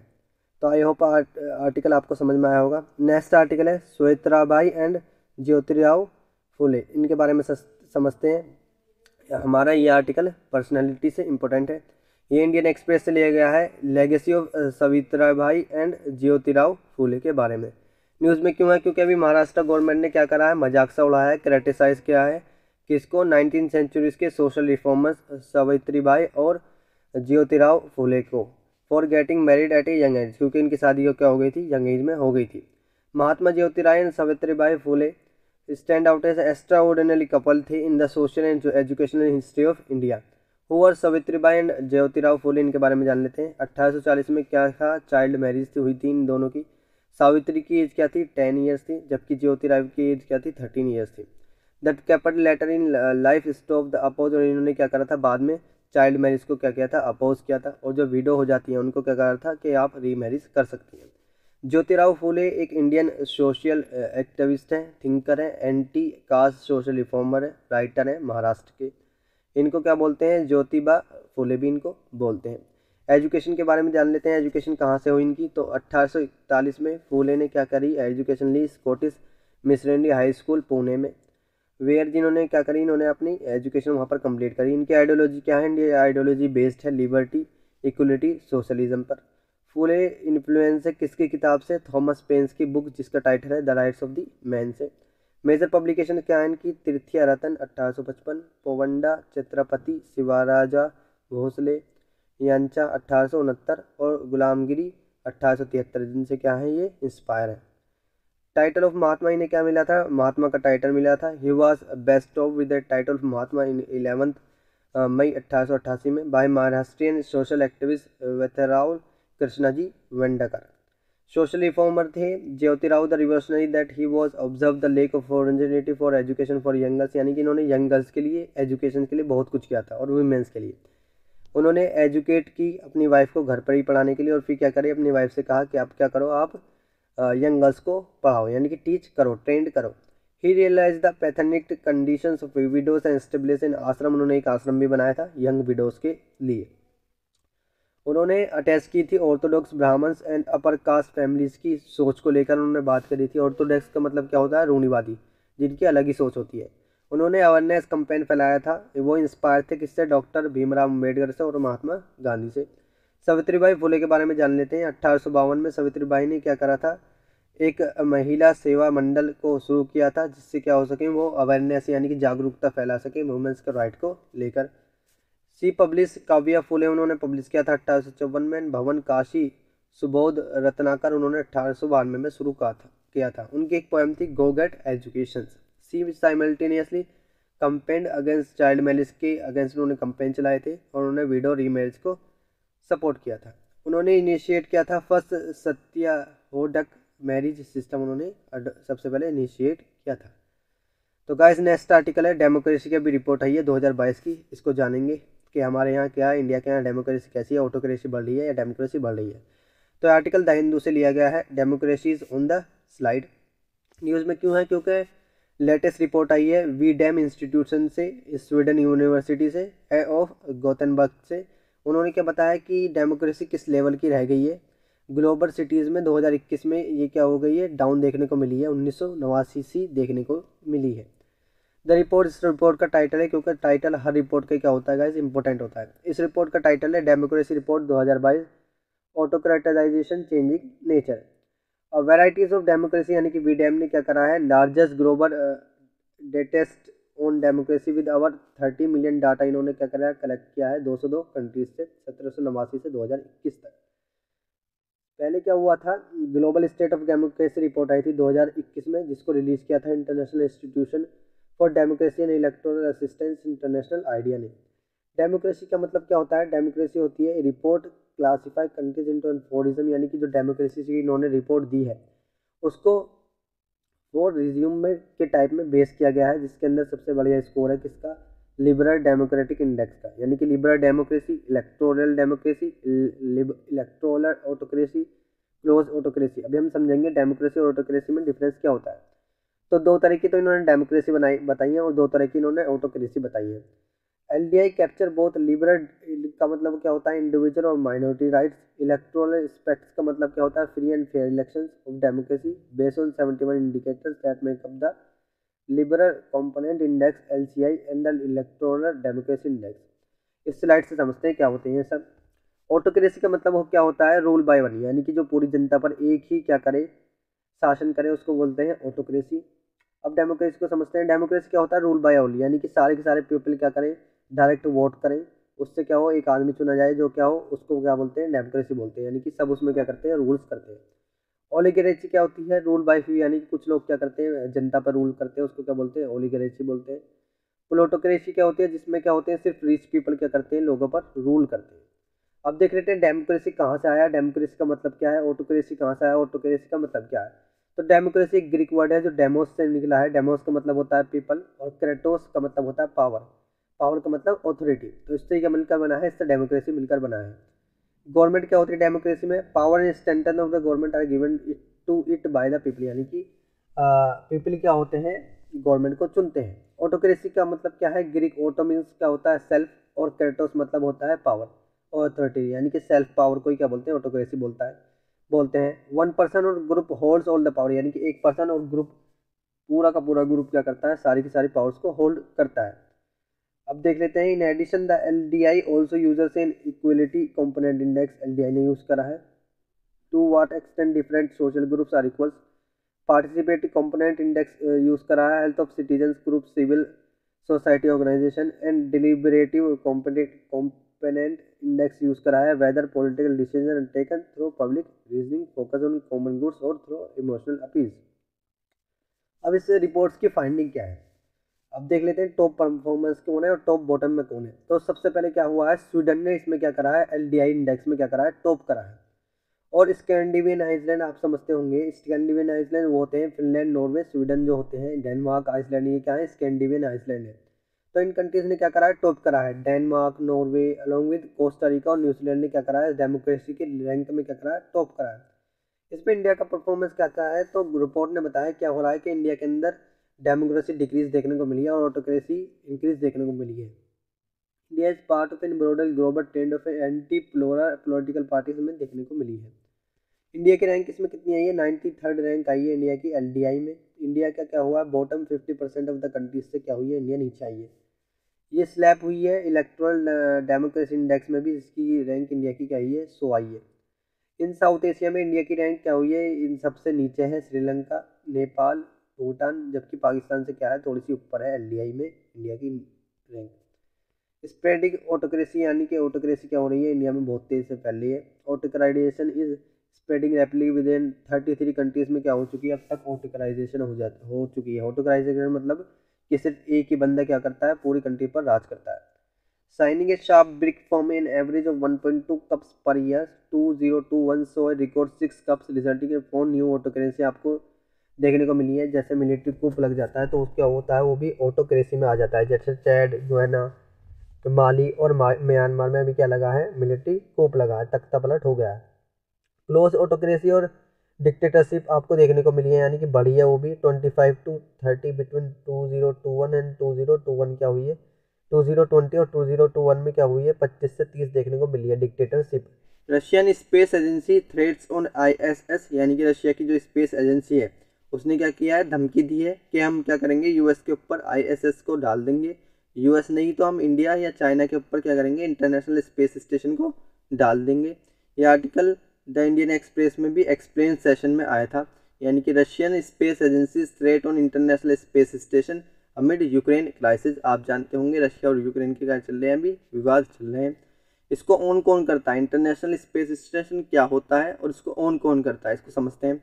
ये एक इंटर गवर्नमेंटल एग्रीमेंट है जो कि अलाउज करती है स्पेस स्टेशन को, स्पेस स्टेशन के पार्टनर को क्या करें, वो अपनी नेशनल जुरिस्डिक्शन को एक्सटेंड करें और elements they provide laboratories are assimilated to the territories of the partner states.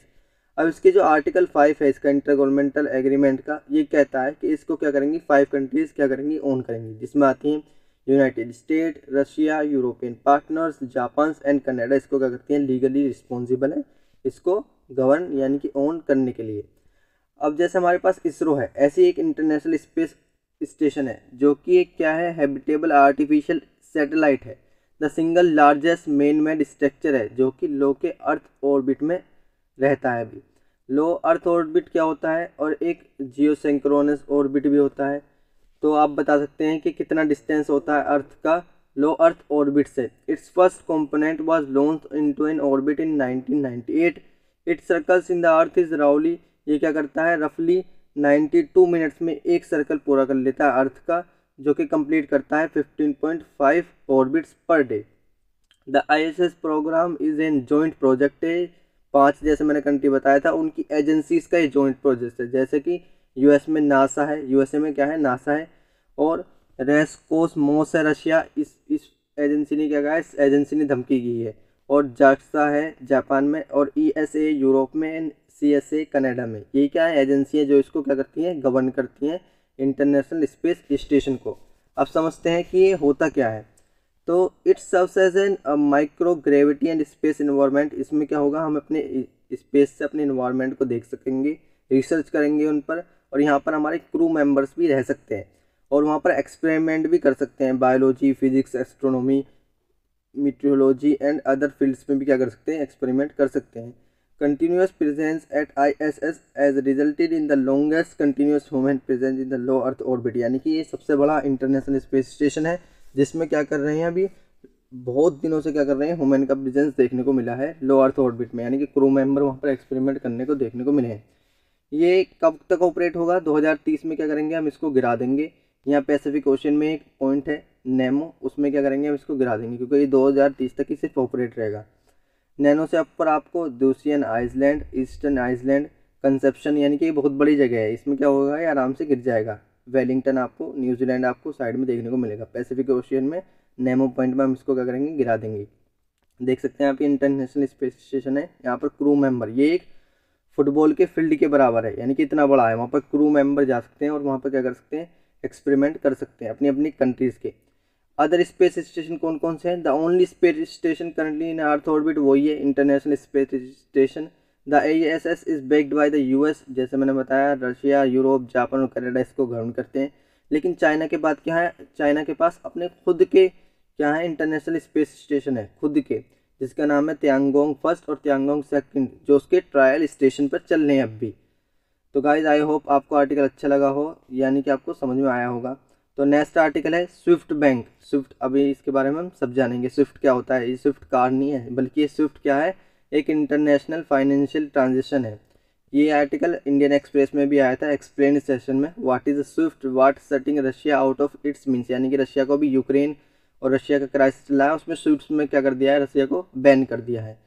तो स्विफ्ट की फुल फॉर्म क्या है, society for world wide interbank financial telecommunication. Swift क्या करता है, एक ट्रस्टेड मैसेजिंग प्लेटफॉर्म है जो कि प्रोवाइड कराता है एक इंटरनेशनल फाइनेंशियल आपको ट्रांजेक्शन देखने को मिलेगी। इसमें क्या होती है, इंफॉर्मेशन एक्सचेंज होती हैं, global monetary transaction such as money transfer. अब जैसे समझते हैं, अब कोई अगर देश है तो बहुत सारे देश मिलकर क्या बनाया है, बहुत सारे देशों ने मिलकर एक स्विफ्ट बनाया है, यानी कि उनमें क्या होगा, व्यापार होगा। व्यापार कैसा होगा, जैसे इंडिया है तो इंडिया का क्या होगा, रशिया के साथ व्यापार होगा, और जो रशिया के साथ जो व्यापार होगा वो क्या होगा, एक स्विफ्ट कोड से होगा। जैसे हमारे इंडिया में तो चलता है कि बस एक कोड आया IFSC कोड, वो बहुत ज़रूरी होता है, उससे क्या होता है, व्यापार होता है। लेकिन जो इंटरनेशनली अब व्यापार होगा वो सिर्फ स्विफ्ट कोड से होगा। तो अब क्या होगा, रशिया के पास तो स्विफ्ट कोड से क्या कर दिया, रशिया को स्विफ्ट से बैन कर दिया। तो अब रशिया क्या करेगा, कोई भी व्यापार नहीं कर पाएगा किसी भी कंट्री के साथ। स्विफ्ट में क्या होता है, 11,000 बैंक आते हैं, 200 कंट्रीज में क्या करती हैं, काम करती हैं। ये मोस्ट ऑफ द वर्ल्ड और trade takes place with the financial message passing through SWIFT, यानी कि बहुत सारे ट्रेड क्या होते हैं, स्विफ्ट के माध्यम से होते हैं। इसको एस्टेब्लिश किया था 1973 में, और ये इसका हेडक्वार्टर क्या है, बेल्जियम में। सिर्फ इसका हेडक्वार्टर, यानी कि सिर्फ इसका हेडक्वार्टर बेल्जियम में। 200 कंट्रीज को क्या करती हैं, ओन करती हैं। It is overseen by the central banks from 11 industries countries, इसको गवर्न करती हैं, जैसे Canada, France, Germany, Italy, Japan, Netherlands, Sweden, Switzerland, the United Kingdom and the United State, और बी साइड्स क्या है, बेल्जियम भी इसको क्या करता है, गवर्न करता है। इंडिया एक फाइनेंशियल सिस्टम है इसका स्विफ्ट का। पहले क्या था, स्विफ्ट से पहले क्या काम करता था, कौन सी एजेंसी, कौन सी बॉडी स्विफ्ट से पहले काम करती थी, तो स्विफ्ट से पहले क्या काम करता था, टेलेक्स। स्विफ्ट से पहले टेलेक्स काम करता था, लेकिन उसकी क्या थी, डिसकंटिन्यूड था वो, लो स्पीड थी उसकी, सिक्योरिटी अच्छी नहीं थी, उसको लेकर क्या थे, बहुत सारे कंसर्न थे, इसलिए क्या लाया गया है, स्विफ्ट लाया गया। अब जब रशिया को स्विफ्ट से बाहर निकाल दिया गया तो रशिया का इस पर इम्पैक्ट क्या पड़ेगा, तो रशिया एक हैवीली रिलियंट है स्विफ्ट पर, यानी कि स्विफ्ट पर क्या है, बहुत ज़्यादा डिपेंड है। प्लेटफॉर्म है फॉर इसकी नेचुरल रिसोर्सेज, क्योंकि बहुत सारे क्या होते हैं, नेचुरल रिसोर्सेज रशिया में प्रोड्यूस होते हैं, जैसे ऑयल और गैस एक्सपोर्ट्स। लेकिन जो यूरोपियन कंट्रीज़ हैं वो भी क्या है, बहुत सारी नेचुरल गैस पे किस पे, रशिया पर डिपेंडेंट है। अब क्या होगा, जब रशिया कोई ट्रेड ही नहीं कर पाएगा इंटरनेशनल, उसको स्विफ्ट से निकाल दिया तो क्या होगा, सब वेस्ट हो जाएगा। It will freeze the assets of Russia, क्या करेगा, रशिया के जो सेंट्रल बैंक में पैसे पड़े हुए हैं, यानी कि जैसे मैं गाइस बताऊँ एग्जाम्पल्स है, इंडिया है तो इंडिया के पास भी क्या है, बहुत सारे US डॉलर्स हैं, यानी कि फॉरेक्स रिजर्व्स होता है हमारे सबके पास। सब कंट्रीज़ के पास क्या होता है, फॉरेक्स रिजर्व होता है, जिससे क्या हो सके, हम ट्रेड कर सके। लेकिन रशिया के पास जो फॉरेक्स रिजर्व है, जब वो किससे ट्रेड नहीं कर पाएगा तो फॉरेक्स रिजर्व को कहाँ रखेगा, तो उसके फॉरेक्स रिजर्व क्या होंगे, फ्रीज हो जाएंगे। Using its war chest referring to its forex reserve, there is going to be an catastrophe on the Russian currency market. इससे क्या होगा, रशिया की करेंसी मार्केट जो है, रशिया की मार्केट गिर जाएगी। इससे पहले क्या था, ओनली वन कंट्री क्या करती थी, स्विफ्ट से हटाई थी। सबसे पहले जो स्विफ्ट से कौन सी कंट्री हटाई थी, वो थी ईरान। ईरान को सबसे पहले हटाया था, फिर क्या हुआ, अब रशिया को स्विफ्ट से हटाया गया। लेकिन रशिया का इसमें स्टैंड क्या है, रशिया इसके लिए, इससे बचने के लिए क्या करेगा, तो रशिया ने कह दिया कि कोई दिक्कत नहीं है, हटा दो हमें। रशिया वर्क करता है, एक अल्टरनेटिव रशिया ने बना लिया, यानी स्विफ्ट से भी अल्टरनेटिव, क्या हम क्या करेंगे, SPFS से क्या करेंगे, अब ट्रेड करेंगे, system for transfer of financial message. क्योंकि आप जानते होंगे रशिया और चाइना के क्या है, रिलेशन बहुत अच्छे हैं, और चाइना क्या है, एक बिग ह्यूज मार्केट है, तो उससे क्या करेगा, रशिया SPFS से उससे ट्रेड कर लेगा। Develop by the central bank of Russia के सेंट्रल बैंक ने बनाया है। रशिया क्या करेगा, कोलैबोरेट करेगा चाइनीज़ मार्केट के साथ, और उसमें क्या करेगा, उसमें सिर्फ ट्रेड करता रहेगा, क्योंकि बहुत बड़ी कंट्री रशिया चाइना देखने को मिलेगी, जिसमें पॉपुलेशन भी सबसे ज़्यादा है। तो गाइस नेक्स्ट आर्टिकल है इंडियाज़ वीट एक्सपोर्ट। ये आर्टिकल बहुत इंपॉर्टेंट है, द हिंदू में भी आया था ये, इकोनॉमी से आप इसको रिलेट कर सकते हैं। रशिया यूक्रेन क्राइसिस में give India opportunity to export more wheat, समझते हैं इसको। तो गाइस अभी रशिया और यूक्रेन के क्या चल रहे हैं, विवाद चल रहे हैं, तो इसके बीच में क्या होता है, रशिया क्या करता है, रशिया और यूक्रेन दोनों ही बहुत ज़्यादा वीट का एक्सपोर्ट करते हैं, यानी कि उनके यहाँ वीट बहुत ज़्यादा प्रोड्यूस होता है। अब दोनों के विवाद चल रहे हैं तो ट्रेड तो कर नहीं सकते, तो इंडिया के पास क्या है, अपॉर्चुनिटी, इंडिया भी वीट को बहुत ज़्यादा प्रोड्यूस करता है। इंडिया के पास क्या है, अपॉर्चुनिटी है कि जिन कंट्रीज़ को रशिया और यूक्रेन क्या कर रहे थे, एक्सपोर्ट कर रहे थे, अब इंडिया क्या कर सकता है, उनको एक्सपोर्ट कर सकता है, तो उससे क्या होगी, इंडिया की इकोनॉमी जंप देखने को मिलेगी।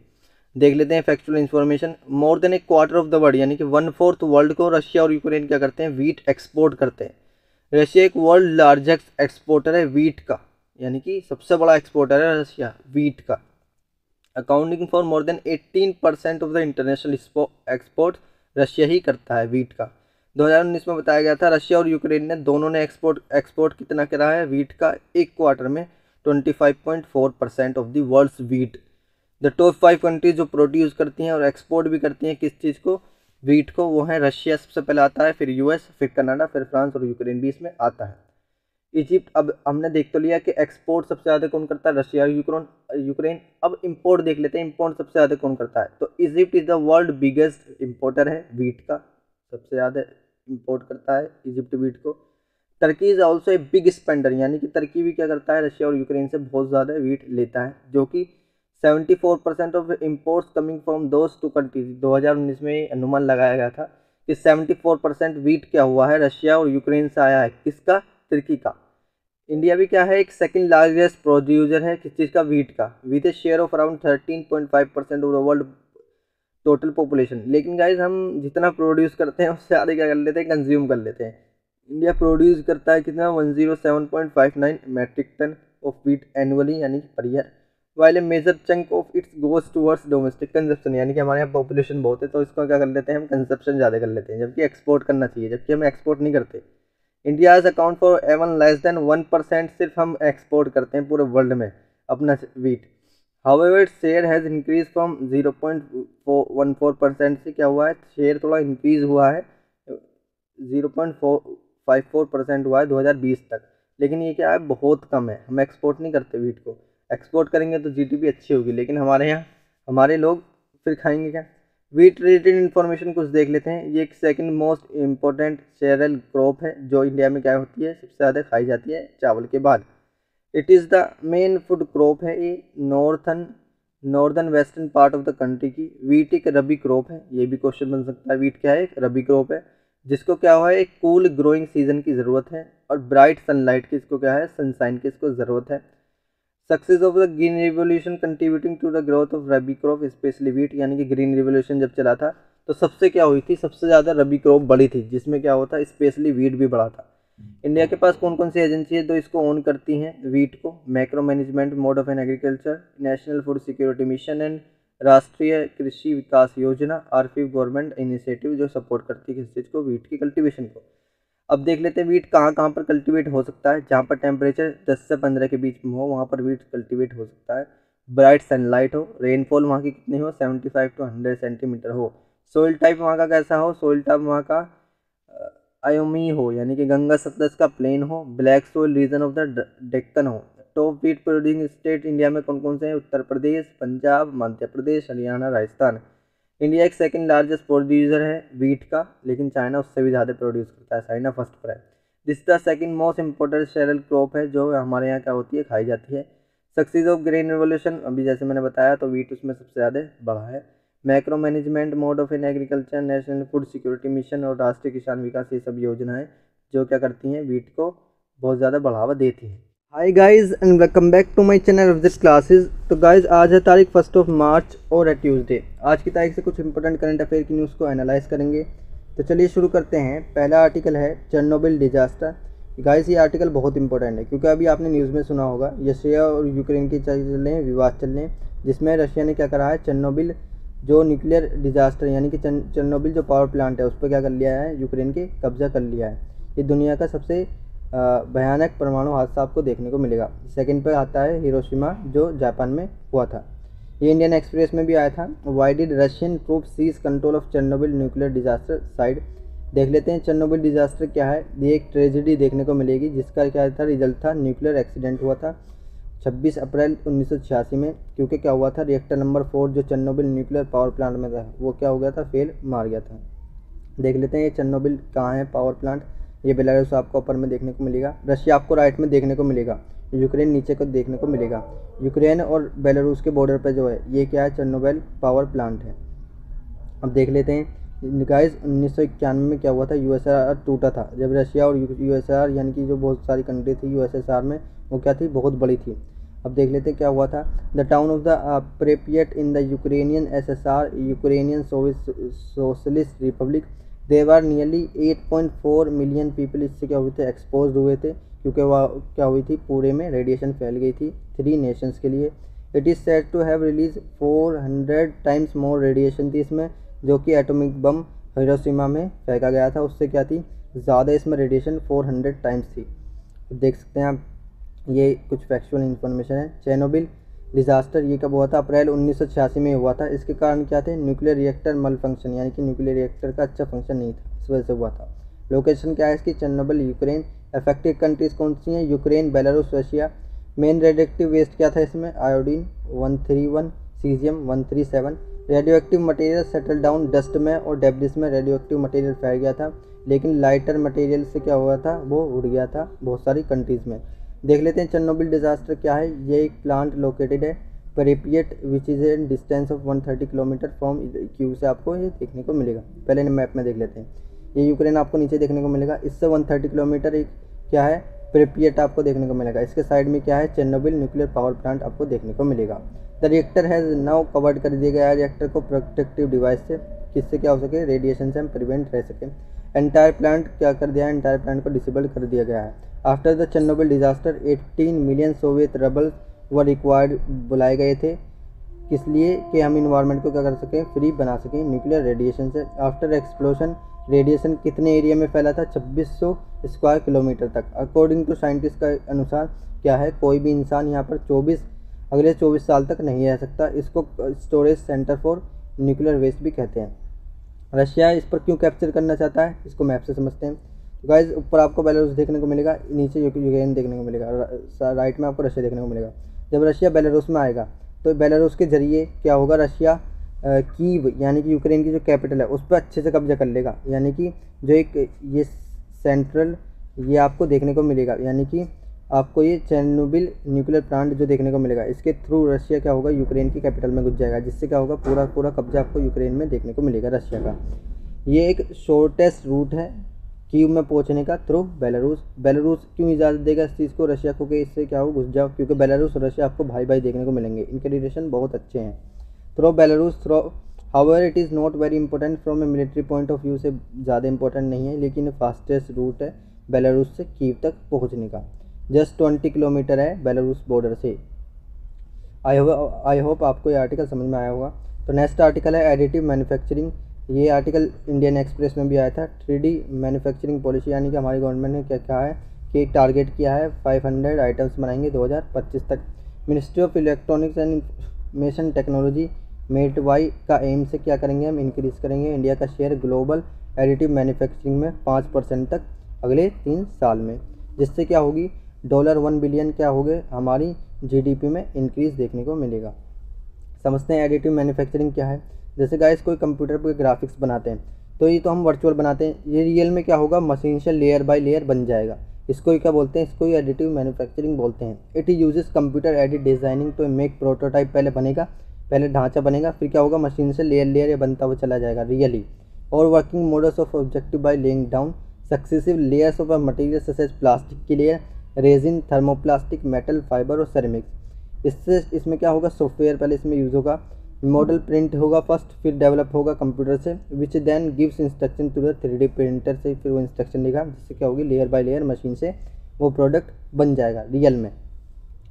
एडिटिव मैन्युफैक्चरिंग क्या है? ग्लोबल स्पेंडिंग ऑन AM इन 2019 में कितना हमने स्पेंड किया था इस पर? $13.8 बिलियन, जो कि ग्रोथ करा सरकार ने 23% उसमें ग्रोथ करेंगे, जिससे क्या होगी? 2024 तक हम इसमें $34.8 बिलियन इसमें खर्च करेंगे। As per the national strategy for the additive manufacturing by 2025 India ने क्या करा है? एम करा है कि हम अचीव करेंगे कितने? 50 Indian specific technology for material, जिसमें क्या होगी? मशीन और सॉफ्टवेयर यूज़ होंगे। इससे क्या होगा? 100 न्यू स्टार्टअप्स एडिटिव मैन्युफैक्चरिंग में आएंगे। 500 न्यू प्रोडक्ट हम इसमें क्या होंगे? लाएंगे। इसके इंपॉर्टेंस क्या है, यानी कि इसके फ़ायदे क्या हैं, सिग्निफिकेंस क्या है? पहली बात तो क्या होगी? GDP हमारी इससे इंक्रीज़ होगी। इससे क्या अंदाज़ा लगाया जा रहा है कि $1 बिलियन इससे क्या होगी? हमारे GDP में इंक्रीज़ देखने को मिलेगी। दूसरा, एम्प्लॉयमेंट अपॉर्चुनिटीज़ में बहुत ज़्यादा होगी। This new startups and opportunity will give jobs to at least 1 lakh. इससे क्या होंगी? न्यू स्किल्ड वर्कर की जॉब अगले 3 साल तक देखने को मिलेंगी। तीसरा क्या है? Overcome technical and economic barriers. IT ministry क्या है? इस चीज़ के लिए रेडी है, क्या करें? और 3D प्रिंटिंग का यूज़ करें और इस इंडस्ट्री को कर सकें, बूस्ट कर सकें, जैसे US और चाइना ने कर रखा है। तो गाइस नेक्स्ट आर्टिकल है P8I एयरक्राफ्ट। ये द हिंदू में भी आया था। नेवी को क्या करा है? अभी P8I मैरीटाइम एयरक्राफ्ट क्या कर दिया है? हैंड ओवर कर दिया गया है। ये एयरक्राफ्ट मैन्युफैक्चरिंग कंपनी बियोंग ने बनाया था, जिसको डिलीवर कर दिया गया है 12th P8I long range maritime petrol aircraft Indian navy को। P8I इंटीग्रल पार्ट है इंडियन नेवी का, जो सरपास करता है 35,000 फ्लाइट को पर hours since it was inducted इन 2013। आप नीचे देख सकते हैं इमेज में, ये नौसेना जिस पर लिखा है ये क्या है, P-8I एयरक्राफ्ट है। P-8I एयरक्राफ्ट इस वेरिएंट है P-8A का, जो पोसीडोन कंपनी ने बनाया था एंड बियोंग डेवलपमेंट किया था, जिसको क्या रिप्लेस करेगा, P-3 फ्लीट को रिप्लेस करेगा। ये एक long range multi mission maritime petrol aircraft आपको देखने को मिलेगा, जो कि फर्स्ट इंटरनेशनल कस्टमर है इंडिया इसका, जो यूएसए से ले रहा है। नवंबर 2019 में defence acquisition council, defence acquisition council क्या होती है, ये वो एजेंसी है, वो बॉडी है जो क्या करती है, इक्विपमेंट कहाँ से खरीदे जा रहे हैं, कहाँ से ले जा रहे हैं, उस पर क्या करती है, नज़र रखती है। अप्रूव किया था procurement and the US has approved ने इसको, यूएस ने क्या कर दिया था, इसकी सेल को अप्रूव कर दिया था इंडिया के लिए। मई 2021 में यूएस स्टेट डिपार्टमेंट ने अप्रूव किया था कितनी cell 6 P-8I petrol aircraft India को देंगे रिलेटेड इक्विपमेंट्स के रिलेटेड। ये डील कितने पर डील हुई थी, कितनी उसकी कॉस्ट थी, $2.42 बिलियन की। इसके फीचर्स क्या हैं, P-8I aircraft equipped for a long range and, जैसे मैंने बताया, एंटी सबमरीन वारफेयर आपको देखने को मिलेगा, एंटी सरफेस वेयरफेयर इंटेलिजेंस आपको देखने को मिलेगा। With its high speed and high endurance of about 10 hours, the aircraft is capable of thrusting a punitive response and maintaining a watch over India's immediate and extended areas of interest।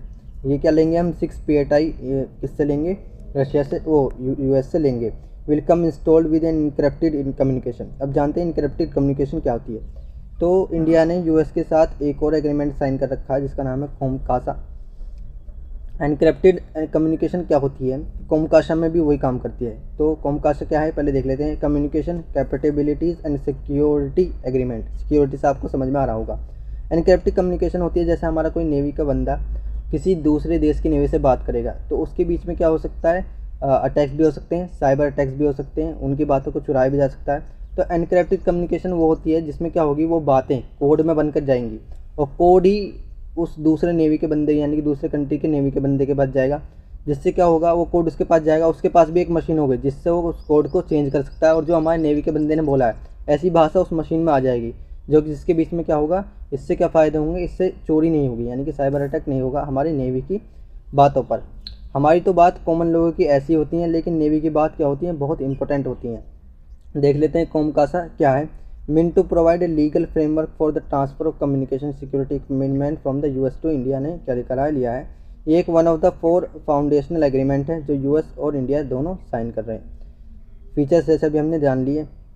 4 foundational agreement जो India और US के बीच में हुए हैं वो कौन कौन से हैं। General security of military information agreement है, GSMIA जो 2002 में साइन किया था इंडिया यूएस ने। एक है logistics exchange memorandum of agreement LEMOA जो साइन हुआ था 2016 में।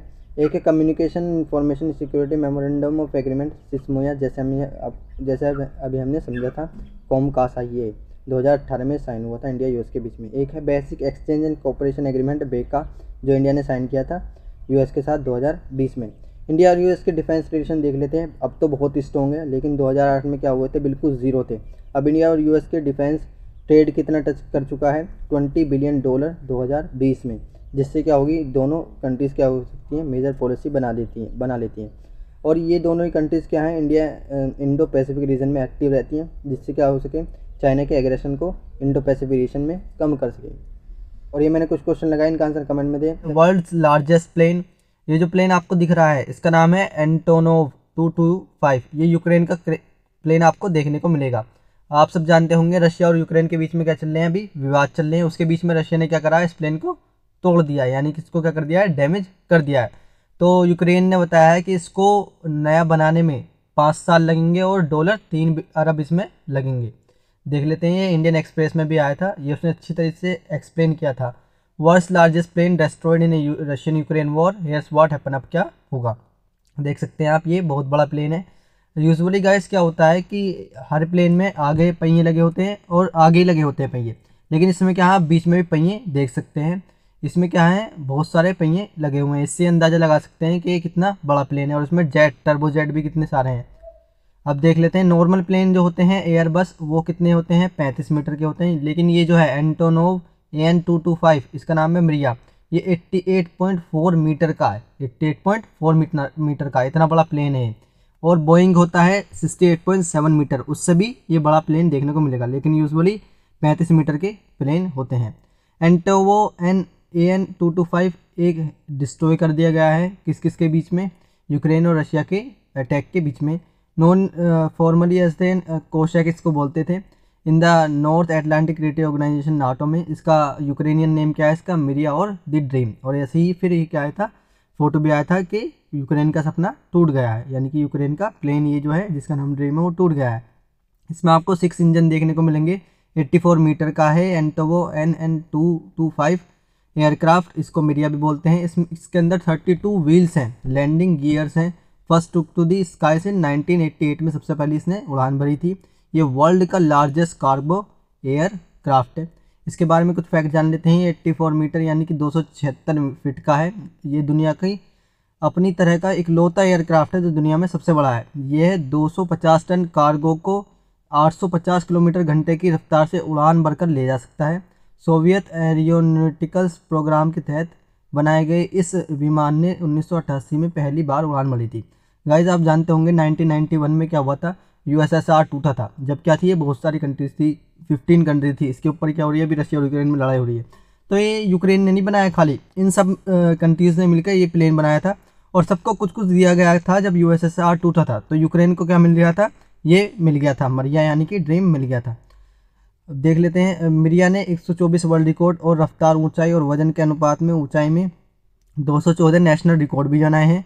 2010 में AN-225 ने एयर ट्रांसपोर्टेशन के इतिहास में सबसे लंबा कार्गो आइटम लेकर उड़ान भरी थी। स्पेशल टेस्टिंग के लिए 42 मीटर लंबी 2 विंड टर्बाइन चीन से डेनमार्क तक डिलीवरी इसने करी है। देख लेते हैं इंडिया में इसकी कब लैंडिंग हुई थी। तो इंडिया में भी हाँ इसकी लैंडिंग हुई थी मई 2016 में हैदराबाद में शमशाबाद एयरपोर्ट पर इसकी लैंडिंग हुई थी, जब ये ऑस्ट्रेलिया से आ रहा था। और इसमें बहुत ज़्यादा इसने क्या करा है, इंपॉर्टेंट रोल प्ले किया है किस चीज़ में, कोविड-19 में। इसने 100 tonnes of medicine, laboratory kits, medical mask and personal protective equipment in various machines across Europe, Canada और अफ्रीका में इसमें क्या करा है, बहुत ज़्यादा इसने अच्छा रोल दिखाया है कोविड-19 के दौरान। दैनिक भास्कर में भी आया था, जंग में तबाह हो गया दुनिया का सबसे बड़ा प्लेन। अब इसको क्या लगेंगे, $3 अरब इसको बनाने में लगेंगे और 5 साल इसको बनाने में लगेंगे। आई होप आपको आर्टिकल अच्छा लगा होगा, यानी कि समझ में आया होगा। नेक्स्ट आर्टिकल है IPCC रिपोर्ट, इसके बारे में जानेंगे। ये इंडियन एक्सप्रेस में भी आया था। रीडिंग न्यू क्लाइमेट रिपोर्ट, ये रिपोर्ट किस पर आती है, क्लाइमेट को कंसर्न को देखकर ये रिपोर्ट आती है। IPCC क्या है, एक inter governmental Panel on Climate change है। ये एक इंटर गवर्नमेंटल बॉडी है यूनाइटेड नेशंस की, जो रिस्पॉन्सिबल होती है किस चीज़ को, नॉलेज देती है किस चीज़ की, ह्यूमन इन्वेस्ट कर रहा है किसके अंदर, क्लाइमेट चेंज के अंदर। ये स्टेब्लिश हुई थी 1988 में, आप उससे भी अंदाज़ा लगा सकते हैं। 1988 में वर्ल्ड्स लार्जेस्ट प्लेन ने क्या भरी थी, उड़ान भी भरी थी। By the World Meteorological Organization WMO ने इसको क्या किया था, एस्टेब्लिश किया था, and United Nation Environmental Programme के साथ। इसका हेडक्वार्टर आपको जेनेवा स्विट्जरलैंड में देखने को मिलेगा। इसके अंदर 195 मेंबर्स है। इसका फंक्शन क्या है, बताना कि किस तरीके से क्लाइमेट चेंज बढ़ रहा है और फ्यूचर में हमारे लिए क्या है, क्लाइमेट चेंज से बहुत सारे रिस्क हैं, ये बताती है IPCC की रिपोर्ट। असेसमेंट कब हुआ था इसका, सबसे पहले ये कब आई थी, 1990 में आई थी। किस चीज़ को लेकर, इसने comprehensive evolution of the state of the earth climate बनाया था। इसकी every few years, about 7 years में क्या आती है, IPCC की रिपोर्ट आती है। 100 ऑफ एक्सपर्ट जाते हैं इसके अंदर, इन्फॉर्मेशन देते हैं किस चीज़ को लेकर के किस तरीके से हमारा क्लाइमेट चेंज हो रहा है, और हम अंडरस्टैंडिंग बना सकते हैं कि कैसे हम इसके लिए क्या है, रिस्पॉन्सिबल है। 4 सब्सिक्वेंट असेसमेंट रिपोर्ट आई है इसकी, 1000 ऑफ पेज की इसकी रिपोर्ट आती है, बहुत बड़ी रिपोर्ट देती है। 1995 में आई थी, 2001 में आई थी, 2007 में आई थी और 2015 में आई है और अब आई है। They have form the basic of the global response to the climate change. देख लेते हैं न्यूज़ में क्यों है। Intergovernmental Panel on Climate Change ने बताया है कि इसने सेकंड पार्ट किया है, अपनी 6th असेसमेंट रिपोर्ट का सेकंड पार्ट रिलीज किया है अभी। This second part report is about climate change impacts, risk and vulnerabilities and adaptations options. किस तरीके से हम इसका, इसने क्या, ये सॉल्यूशन भी बताती है किस तरीके से हम उससे क्लाइमेट चेंज से बच सकते हैं, टैकल कर सकते हैं। The first part of this report आया था physical science of climate change 2021 में। इट हैंड वॉर्न, इसने वॉर्न किया था कि अगर 1.5 डिग्री सेल्सियस बढ़ा टेम्परेचर तो was likely to achieve before 2040 तक हम क्या होंगे, बिल्कुल चेंज हो जाएंगे। Third and final part of the report आई है which will took into the possibility of reducing emission. इससे क्या होगा, थर्ड और फाइनल रिपोर्ट में ये समझ सकते हैं, उम्मीद लगा सकते हैं कि एमिशन क्या हो, कम हो 2022 तक अप्रैल में। अब फाइंडिंग्स क्या है इस रिपोर्ट की, इसने सबसे पहले बताया कि किस तरीके से नेचुरल सिस्टम डिस्टर्ब हो रहा है, ह्यूमन बींग्स डिस्टर्ब हो रही है क्योंकि क्लाइमेट चेंज बहुत ज़्यादा बढ़ने को दिख रहा है। और 3.5 बिलियन पीपल और 45% of the global population were living in area highly vulnerable to a climate change. कितने सारे लोग क्या हो रहे हैं, बहुत सारे लोग रिस्क वाले एरिया में रह रहे हैं। The gap in adaptations was result of a lack of funds and political commitment, यानी कि ये सब क्यों हो रहा है, क्योंकि फंड नहीं है और पॉलिटिकल पार्टी इस पर कुछ बोलती नहीं है। They are feasible and effective adaptation option which could reduce the risk to peoples and nature. इसने फाउंड किया है कि क्लाइमेट चेंज का वेक्टर बोन और water borne disease climate change की वजह से बहुत ज़्यादा फैल रही है। किसके अंदर, सब ट्रॉपिकल रीजन ऑफ एशिया के अंदर मलेरिया डेंगू बहुत ज़्यादा फैल रहे हैं। It has also set death related to circulatory respiratory diabetes infection disease बहुत ज़्यादा बढ़ रही हैं। Infant mortality are likely to increase with risk in temperature बढ़ रहा है इसकी वजह से। इंक्रीजिंग फ्रीक्वेंसी बहुत ज़्यादा वेदर आपको चेंज देखने को मिलेगा। हीट वेव्स बहुत ज़्यादा आ रही हैं, फ्लडिंग ड्राउट सूखा पड़ रहा है, ये सब क्लाइमेट चेंज की वजह से हो रहा है। जिसने बताया global sea level will likely rise 44 से 76 सेंटीमीटर ग्लोबल सी लेवल बढ़ चुका है। इंडिया का स्पेसिफिक स्टडी क्या है इसके लिए, इसने बताया कि इंडिया क्या है, एक वल्नरेबल हॉटस्पॉट है जिसके अंदर क्या है बहुत ज़्यादा सी लेवल बढ़ रहा है, फ्लडिंग आ रही हैं, बहुत ज़्यादा हाई रिस्क पर हीट वेव्स देखने को मिल रही हैं। मुंबई एक हाई रिस्क पर है, किसके सी लेवल इसमें बहुत ज़्यादा राइज हो रहा है, फ्लडिंग इसमें कभी भी आ सकती है। Ahmedabad faces serious danger of heat waves, बहुत ज़्यादा अहमदाबाद में आ सकती हैं, ये IPCC ने बताया। Several cities include Chennai, Bhubaneswar and Orissa, Patna and Lucknow are approaching dangerous level of the heat and humidity. Urban क्या हो रहा है, इंडिया अर्बन की तरह बहुत ज़्यादा बढ़ रहा है, ये ग्रेटर रिस्क है क्योंकि 877 मिलियन 2050 तक क्या होगा, इंडिया अर्बन की तरफ बढ़ जाएगा। अब क्या है 480 मिलियन है 2020 में। Currently urbanisation in the countries and 35% पे है अर्बनाइजेशन, अब 15 साल बाद क्या हो जाएगा 40% पर हो जाएगा। At present wait bulb temperature in India rarely exceed 31 degree Celsius. देख लेते हैं वेट बल्ब टेम्परेचर क्या होता है, ये कंबाइन होता है किस चीज़ को, हीट और नमी को देखकर इसका अंदाज़ा लगाया जाता है। A wet bulb temperature 31 degree Celsius extremely dangerous for humans, जो अब इस टाइम पर हो रहा है, about 6 hours even for fit and healthy adult के लिए भी। तो नेक्स्ट आर्टिकल है इंटरनेशनल कोर्ट ऑफ जस्टिस। आज हम ICJ के बारे में पूरा एक्सप्लेन करेंगे, पूरा जानेंगे। न्यूज़ में क्यों है, क्योंकि अभी यूक्रेन ने क्या करी है, एक एप्लीकेशन फाइंड करी है, किसके अगेंस्ट, रशियन फेडरेशन के अगेंस्ट, किसमें, इंटरनेशनल कोर्ट ऑफ जस्टिस में। ये वर्ल्ड का क्या है, कोर्ट है। एप्लीकेशन क्या साइन करी है, एप्लीकेशन में क्या बताया, यूक्रेन ने बताया है कि रशियन फेडरेशन ने क्या किया है, ज़बरदस्ती जेनोसाइड फैला रहे हैं, यानी कि लोगों को मार रहे हैं और ऑकर्ड कर लिया है, कब्जा कर लिया है किस चीज़ पर, लुहांस्क और दोनेत्स्क पर, जो यूक्रेन में देखने को मिलेंगे। अभी ये न्यूज़ भी आई थी। ऑन द बेसिक यूनाइज उन्होंने क्या कर दिया है, लुहांस्क पीपल रिपब्लिक और दोनेत्स्क पीपल रिपब्लिक बना दिया है। Then declared and implemented special military operation भी वहाँ पर शुरू कर दिए हैं। देख सकते हैं आप राइट में आपको लुहांस्क और दोनेत्स्क देखने को मिलेंगे, नीचे आपको साउथ में क्रीमिया देखने को मिलेगा, जो 2014 में क्या उसने कब्जा कर लिया था रशिया ने यूक्रेन में। इंटरनेशनल कोर्ट ऑफ जस्टिस के बारे में जान लेते हैं। ये एक प्रिंसिपल जुडिशरी ऑर्गन है यूनाइटेड नेशंस का। यूनाइटेड नेशन में 6 ऑर्गन है, आप कमेंट में बता सकते हैं अदर 5 कौन से हैं, ये उसमें से एक है। The international court of justice को क्या बोलते हैं, वर्ल्ड कोर्ट भी बोलते हैं, जैसे मैंने बताया। इसको एस्टेब्लिश किया था जून 1945 में by the Charter of the United Nation begin. इसने वर्क कब शुरू कर दिया था, अप्रैल 1946 में। The seat of the court is at an Peace Palace in the Hague, Netherlands में इसकी आपको सीट देखने को मिलेंगी। Of the 6 principal organ United State, और सबका हेडक्वार्टर कहाँ है, न्यूयॉर्क में, लेकिन इसका क्या है सिर्फ नीदरलैंड में है, New York United state of America. इसकी ऑफिशियल लैंग्वेज कौन सी है, इंग्लिश और फ्रांस इसकी ऑफिशियल लैंग्वेज देखने को मिलेंगी। रोल एंड रिस्पॉन्सिबिलिटी क्या है इसकी, ये डिस्प्यूट्स को सेटल करता है, इंटरनेशनल लॉस को बनाता है, और बहुत सारे कंट्रीज़ के बीच में अगर जो डिस्प्यूट होते हैं वो इसके अंदर ही जाते हैं। जजमेंट आता है इसका, डिस्प्यूट्स बिटवीन द स्टेट्स और बाइंडिंग। इंडियन ICJ का रोल क्या है, 4 Indians have been members of ICJ के क्या हैं, 4 मेंबर आपको देखने को मिलेंगे। जस्टिन बलवीर भंडारी फॉर्मर जज of the Supreme Court have been served at the ICJ since 2012। Former chief justice of India RS Pathak for from 1989 से 1991 तक, and formal chief election commission of India Nagendra Singh भी 1973 से 1988 में इसमें थे। सिंह वॉज ऑल्सो प्रेसिडेंट भी थे सिंह इसके कोर्ट फ्रॉम कहाँ से कब तक, 1985 से 88 तक, एंड वाइस प्रेसिडेंट फ्रॉम 1976 से 79 तक। Before him sir Benegal Rau who was an adviser to the constituent assembly was a member of ICJ from 1952 से 53 तक। Defence deliveries amidst Russia Ukraine war, आप सब जानते होंगे रशिया और यूक्रेन का वार बहुत दिनों से चल रहा है, उनके बीच में डिस्प्यूट्स बहुत दिनों से चल रहे हैं। तो इससे इंडिया के डिफेंस रिलेशंस पर क्या असर पड़ेगा, यानी कि इंडिया का डिफेंस कैसा चलेगा इससे, क्योंकि रशिया से भी इंडिया का डिफेंस रिलेशन बहुत अच्छा है और यूक्रेन से भी इंडिया का डिफेंस रिलेशन बहुत अच्छा है, क्योंकि बहुत सारे हथियार S-400 सिस्टम और बहुत सारे हथियार क्या करता है इंडिया रशिया और यूक्रेन से खरीदता है। आज हम सब जानेंगे क्या क्या इंडिया यूक्रेन के और इंडिया रशिया के रिलेशन है। ये द हिंदू से लिया गया है। India faces uncertainty our defence supply from Russia and Ukraine. और दूसरा क्या है, काटसा के सैंक्शन का भी हमेशा डर रहता है।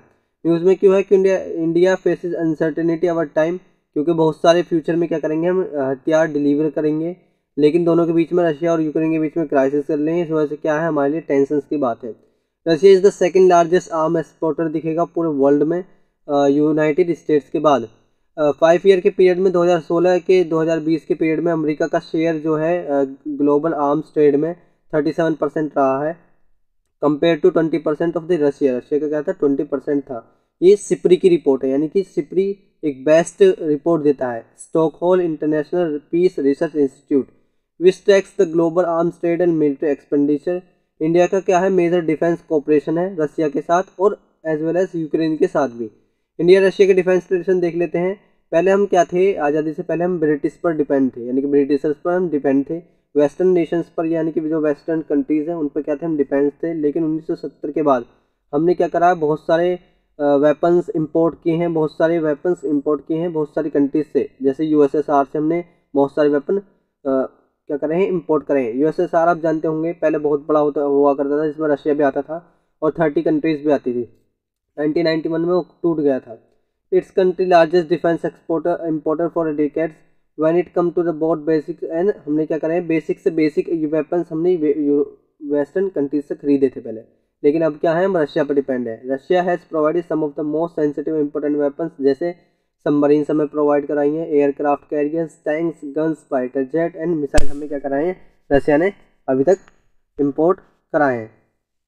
For Russia India is the largest importer, जैसे and for the India Russia the largest exporter होगा ही। जब इंडिया क्या है रशिया का लार्जेस्ट इम्पोर्टर है, तो रशिया क्या होगा उसका लार्जेस्ट एक्सपोर्टर है।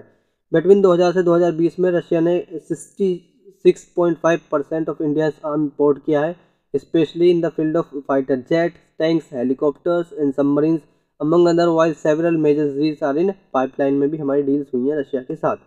Russia has also been one of the most exporter of the fighter aircraft to India, including hundreds of Sukhoi and MiG jet। Russia ने क्या दिए हैं, हमें दिए हैं। India's missile program has been developed with a significant help from Russia और the Soviet early। हमने आप जानते होंगे ब्रह्मोस मिसाइल भी हमने क्या खरीदा है, रशिया से परचेज किया है। जैसे ये 2 रिवर से मिलकर बना है, एक तो इंडिया की रिवर है ब्रह्मपुत्र और एक मॉस्को जो कि रशिया की रिवर है, उस पर ही क्या रखा गया है, इसका नाम रखा गया है। Which India will begin exporting soon has been develop jointly by the Russia के द्वारा ही क्या करा गया है, ये बना गया है रशिया और इंडिया की मिलिट्री के द्वारा। The Indian आर्मीज main battle tank force is compose प्रोडोमिनेटली of Russian T-72 M1B 66% हमने इनसे परचेज किया है, एंड T-90S 30% हमने इनसे परचेज किया है रशिया से।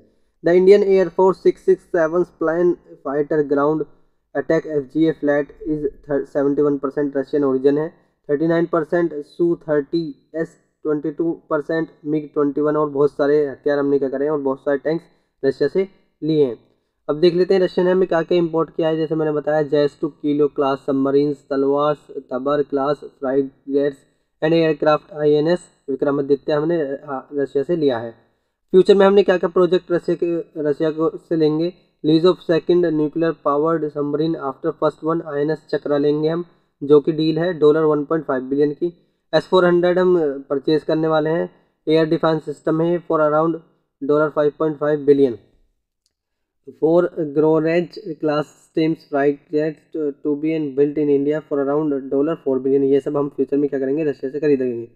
आप देख सकते हैं X-400 सिस्टम, ये अब हम परचेज करने वाले हैं रशिया से। लेकिन एक चीज़ का डर है कि क्या करें कि US सैंक्शन ना लगा दे, काटसा के सैंक्शन ना लगा दे, जिससे हमारा क्या हो और बहुत सारी कंट्रीज़ के साथ ट्रेड बंद हो जाए। क्योंकि रशिया पे क्या करा है, अभी सारी कंट्रीज ने वार तो चल रहा है, तो रशिया को क्रिटिसाइज करने के लिए सारी कंट्री ने क्या लगाए, सैंक्शन लगाए। तो हमें भी डर है कहीं इंडिया पे भी US सैंक्शन ना लगा दे, जिससे क्या हो ट्रेड बंद हो जाए, क्योंकि हम S-400 सिस्टम क्या करेंगे, परचेज करेंगे रशिया से।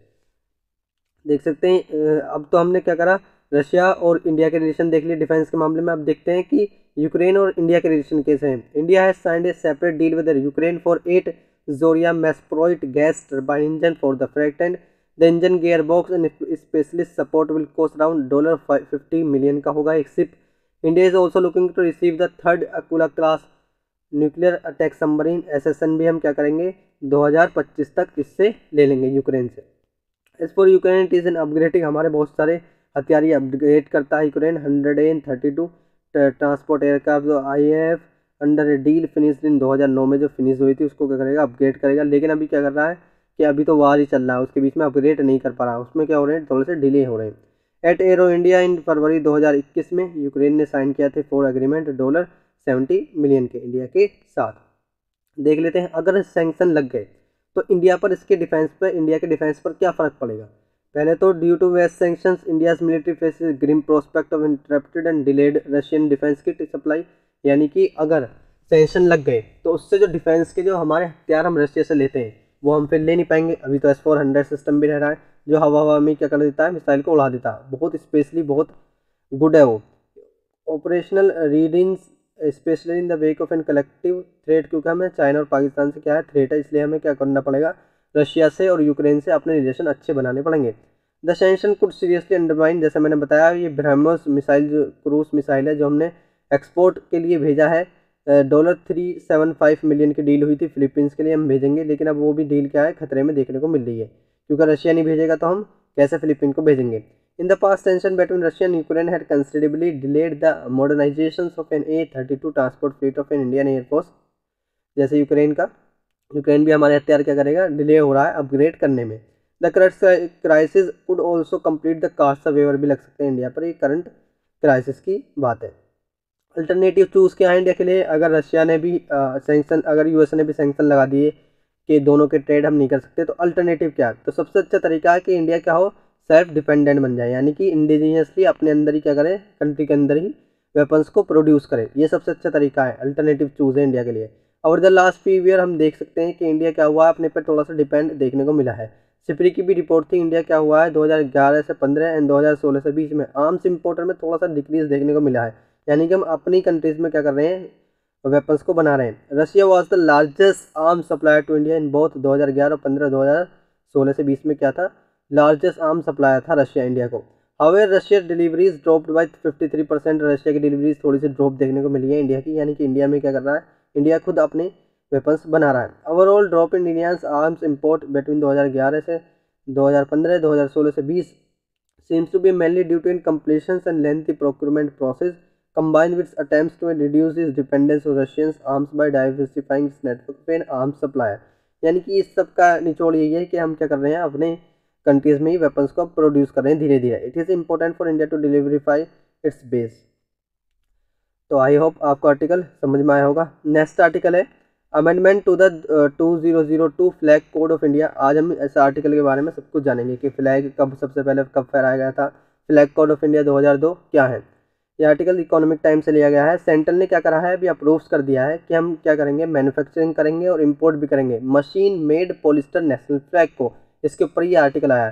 क्योंकि गाइस पहले क्या होता था हैंडमेड फ्लैग सिर्फ क्या थे हैंडमेड फ्लैग ही बनते थे और उन पर ही क्या था सेंट्रल का अप्रूवल था। लेकिन अब सेंट्रल ने कह दिया कि मशीन मेड भी क्या होंगे पॉलिस्टर से नेशनल फ्लैग बन सकते हैं।